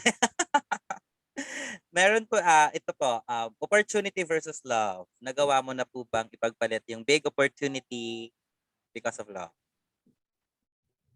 Hindi pa, muntik lang, muntik. Yun yung sinabi ko kanina, halos mabaliw ako o mabobo ako. Kasi ito, first day ko as guidance, tapos yung ex ko nga, nanghingi ng tulong sa akin, ganyan.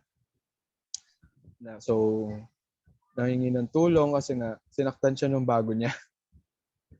Na parang basta pinag-taxi lang siya. Then ako naman, to the rescue, ganyan. Hindi ko talaga pinuntahan yung first day ko sa guidance. Hindi ko pinuntahan. So, yun yung sa tingin kong pinagpalit kong opportunity. Pero, nabawi ko ulit yung sarili ko eh. Kasi, yun, parang kinabukasan naman. After ko magpaliwanag, yan, nagpaliwanag ako na maayos, nakiusap ako na maayos. And personal talaga. Kasi kung by phone mo lang yan kakausapin yung opportunity, yung parang boss mo na pinagpalit mo para lang sa ex mo, di ba? And naging lesson yun sa akin na parang anong benefit, parang ganun. Parang ang martyr mo naman, parang ganun. Pero doon ko rin na-realize na wala parang alam ko sa sarili ko na hindi ko pa nagagawa lahat. Parang hindi ko pa nagagawa lahat para tumigil ako ganun eh. Kasi yun nga sinasabi ko, lagi tayong may choice. So ako choice ko kasi na sorry sa mga alaga namin. Yung choice ko kasi na na hindi talaga muna puntahan or parang ang laki din kasi ng tingin ko sa sarili ko that time na okay lang, makakahanap pa ako ng ibang yung alam mo yung pagiging optimistic mo minsan nakakapahamak din ganun. Yan. Kaya may na-share dito si Mr. Kyle Genesis. Nabaliw na din daw siya sa ex niya kaso niloko siya tapos naghabol siya kaya lang di na daw pwede. So naumay siya. Tama yan, sir. Pag naumay ka, avoid na. Okay. May question pa yata kay Nicole. Yes, from Miss Nicole. How can we encourage a person with severe trust issues to learn to trust with no reservations? Yun. Kanina din 'di ba na-share ko na na parang mararamdaman natin yan mararamdaman natin sa sarili natin yan kung handa na ba tayo. Kasi kung handa na ba tayo magtiwala ulit sa tao, sa ibang tao. Kasi kung alam nating ready na tayo, wala talagang reservation yun. Wala ka nang pag-iisipan na ibigay yung trust mo. Then, yung gaya din ng sabi ko, iba-ibang iba-ibang tao yung makikilala natin, iba-ibang experience yung mararanasan natin sa kanila. Ang pagkakaiba lang talaga kung paano tayo magre-respond doon, 'di ba? Kung paano natin i-guard din yung puso natin, di ba? Parang feeling ko yung mental health nagiging love talk na. February na ba? Ayan. Malapit na po. Anyway, don't worry guys, we will also hold webinar about love para yung mga hugot na hugot dyan, maihugot nyo pang lahat yan. So, are there any more questions?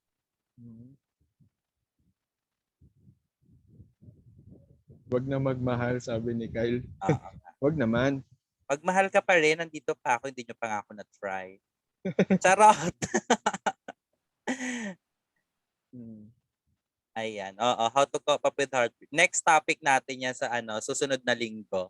Anyway, so if you have more questions, if you still have questions pa, you may just use our chat box, no?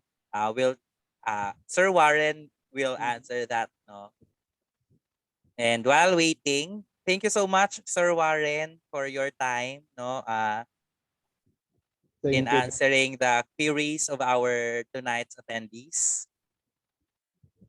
Yan, thank you din. Tsaka, di lang ako yung nag-share talaga ng mga natutunan.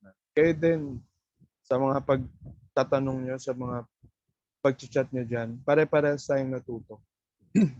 Excuse me. Yeah. So also, we would like to thank our attendees for sharing your experiences and for your questions and queries. These questions also help, no, not just our or yourselves, but your co-attendees as well. So once again, thank you, Sir Warren. Ayan, Thank you so din. kapag may mga questions pa po sila, tatawagin po ulit kita, kaya dyan ka lang, ha? Okay, sige. Okay, huwag kang gumaya sa iba na iniwan ako. Charot! All right. Thank you very much, Sir Warren. How about a heart reaction for Sir Warren Murillo? All right. At this point, let us welcome the National Director of the Alliance of Young Leaders of the Homeland Philippines, Mr. Jillian Paul de Guzman. Hi everyone, rinig ba ako? Yes po. Yan. So again, my name is de Guzman. I'm the National Director of the Alliance of Young Leaders of the Homeland Philippines. So our last speaker, Ms. Biba Castro, is not responding. Di na siya nagre-respond. So thank you kay Warren and Ms. Anne Patricia Lorenzo for taking the time to speak about mental health. So I know there are different reasons why you joined our webinar today. Some wants to acquire learnings and some wants to know how to cope up with the anxiety, stress, depression na nararanasan nyo. So I myself has been diagnosed with obsessive compulsive disorder since 2018 as a result of post-traumatic stress disorder. So yun, so February 2018, my previous partner died. So namatay siya ng February and nagkasakit siya January lang, then parang a month lang namatay siya. So nagkaroon ako ng post-traumatic stress disorder. So isip ako ng isip. So kakaiba kay Warren, hindi ako nagkaroon ng suicidal thoughts. Baliktad. Ginulo ako ng isip ko. I kept on thinking na namatay siya ng February. Nung January kaya, alam niya na he only has a month to live. And paano ako? Paano kung I only have one more day to live? Paano ako if I only have another week na lang para mabuhay? Parang ayoko pa, parang ang dami ko pang di gawa, ang dami ko pang pangarap gawin. So yun yung mga thinking ko paulit-ulit sa mind ko na nagdulot ng kung ano-anong negative sa akin. So since fashion designer ako, nagkaroon ako ng mga symptoms like kapag nagugupit ng fabric, hindi pantay yung isang part, gugupitin ko yung kabilang part. Uulitin ko siya ng uulitin to make sure na symmetrical yung both sides. So it's not good pala. Tapos nag-start akong magkaroon ng trichotillomania. Ito yung pagbubunot ng buhok. So pinadala ko ng parents ko to a psychiatrist para ipa-check since parang meron na akong disorder. So doon na found out na nag-lead na ito sa obsessive compulsive disorder. So yun, hindi na kasi ako makatulog. So yun nga, magkaiba kami ni Warren kasi siya nagkaroon ng suicidal thoughts. Ako naman, sobrang nagkaroon ako ng phobia na ang bilis ng buhay ng tao and I don't want to die soon. So yun. I know everyone, some of you wants to seek for professional help, pero nagkakaroon ng problem since professional help comes with professional fees, and that is quite expensive. So speaking bilang merong psychological illness, medyo mahal magpa-consult. So as an advocate, I will help you. Ako yung nag-i-email sa inyo. So if you want to have a one-on-one counseling with my psychiatrist or my life coach, i-email lang ako and I'll set up a meeting with you guys. So kahit virtual lang tayo, tutulungan ko kayo. Tapos siya na rin bahala kung i-refer niya kayong pumunta sa clinic para magkaroon kayo ng reseta if he found out na you are suffering for such an illness. So yun, I took Valium for like 2 months bago ko nakakope up. So mahirap. So this topic is sobrang malapit sa akin since ito yung parang mahina sa akin, mahina yung aking isip. Pero time goes by na nako-cope up ko naman siya. So yun lang, I took the chance na mag-speak sa inyo since kahit di ako psychologist, I can relate as a person na nagsasuffer from a mental illness. So yun, bago ko ibalik kay Basha, though hindi part ng topic today, just want to take the chance to tell you na have yourself vaccinated. The only way for us this pandemic is kung ma-achieve natin yung herd immunity. Being vaccinated is not just protecting yourselves, it's also saving lives of others. And also, nakita ko yung list ng ating attendees. Most of you were students and most of you were millennials. So please exercise your right to vote. Hanggang end of this month, may registration pa.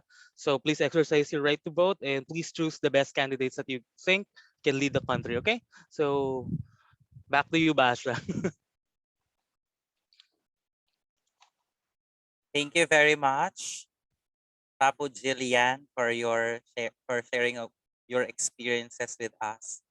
No, so once again, we would like to thank all our attendees for this webinar. This would not be possible without you guys. So thank you very much. You all deserve a warm applause and a big, big heart reactions for that. To our speakers, Miss Marge Ingrid Halili, to Sir Warren Murillo, Miss Anne Patricia Lorenzo, and to the initiators of this webinar, Mr. Christian Ligos and Mr. RJ Navarro. Thank you very much. According to Miss Marge Ingrid Halili, they also have free teleconsultations powered by Psychological Association of the Philippines, just in case you need help. And mostly it's for public all around the Philippines. So I think you may send Miss Marge Ingrid Halili a message regarding this. Also, we would like to ask and encourage our attendees to please fill out the attendance form posted on our chat box, and I think Papu Jillian will repost it. No, so that you will so we can send you your e-certificates for this webinar. So just like our physical health, our mental health is very essential, no, and at the same time crucial in this time of uncertainty. So let's take time to care, no, to take care of our mental health as well, not just our physical health, and keep our surroundings as positive, you know, as we can. Our e-certificates will be sent to you tomorrow po via email. So kung ano po yung email na ginamit nyo or ilalagay nyo dyan sa ating attendance form, dyan po natin isi-send yung inyong e-certificates. So once again, thank you very much everyone. Let's have a good night, and I think before we end, siguro we can for the last time, no, turn on our cameras for a picture taking.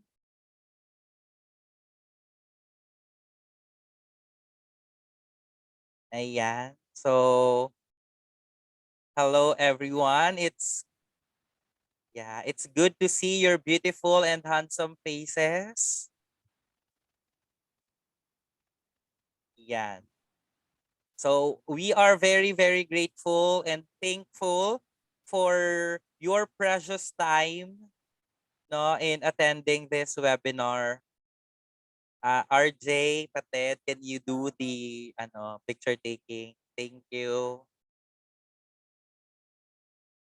Yes, thank you. And we hope that you may attend, no, other webinars na we will also hold no in the future. At Miss Shay. Miss Shay, there is a link po posted on our chat box. You can click on the link and then it will ano po tawag nito. Just click on the link and then attendance form will show na po on your screen. Ayan. So let's take a picture, everyone. 1, 2, 3, smile. Ayan po. Thank you very much, everyone, for your time, for your effort and support. Yeah, I wish you all well, no?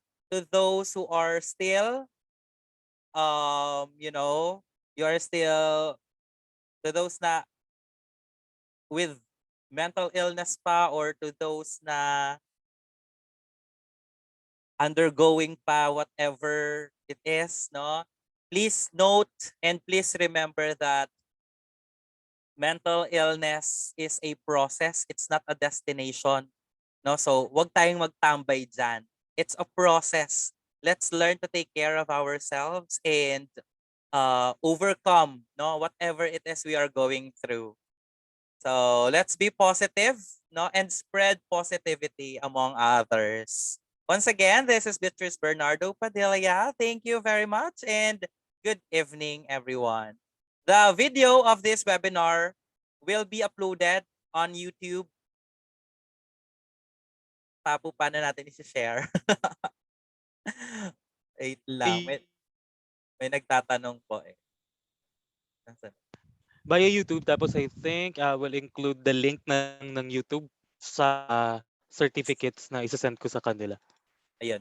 So, the link to the YouTube video of this recorded webinar will be sent together with the e-certificate po. So, you can access the video as well.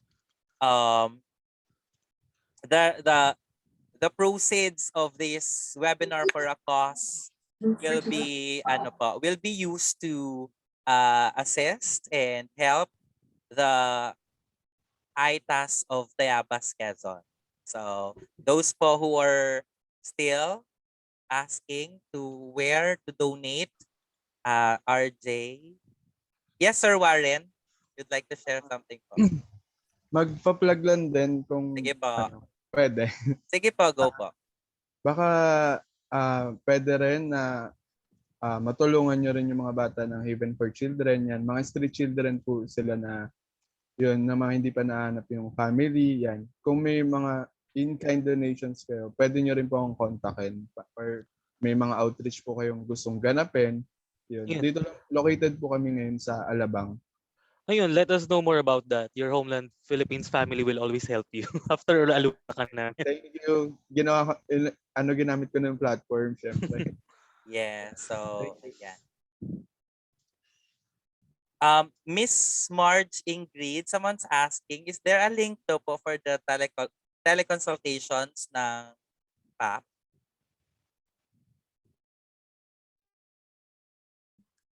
It will be sent daw sa okay. It will be sent to the organizers. Siguro we tapos will include ko na include lang din sa also email. in the e-certificate email. Thank you very much, Miss Ingrid, for that. Again, everyone, no, thank you so much. We are very, very grateful for your time, no, for your effort and support in this webinar. We hope to see you also in the future webinars that we will have. Ayan, any more? So I think that's it. Thank you very much once again. Enjoy the rest of the evening. And keep safe, everyone. Have a good night.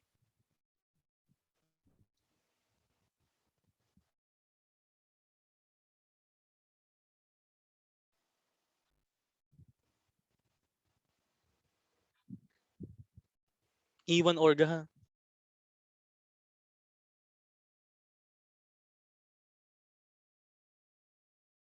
Thank you po.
Oh, nawala si Pia.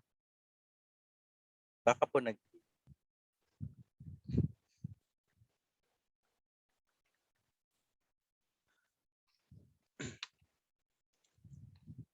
Ayun, congrats guys. Napakarami yung attendees.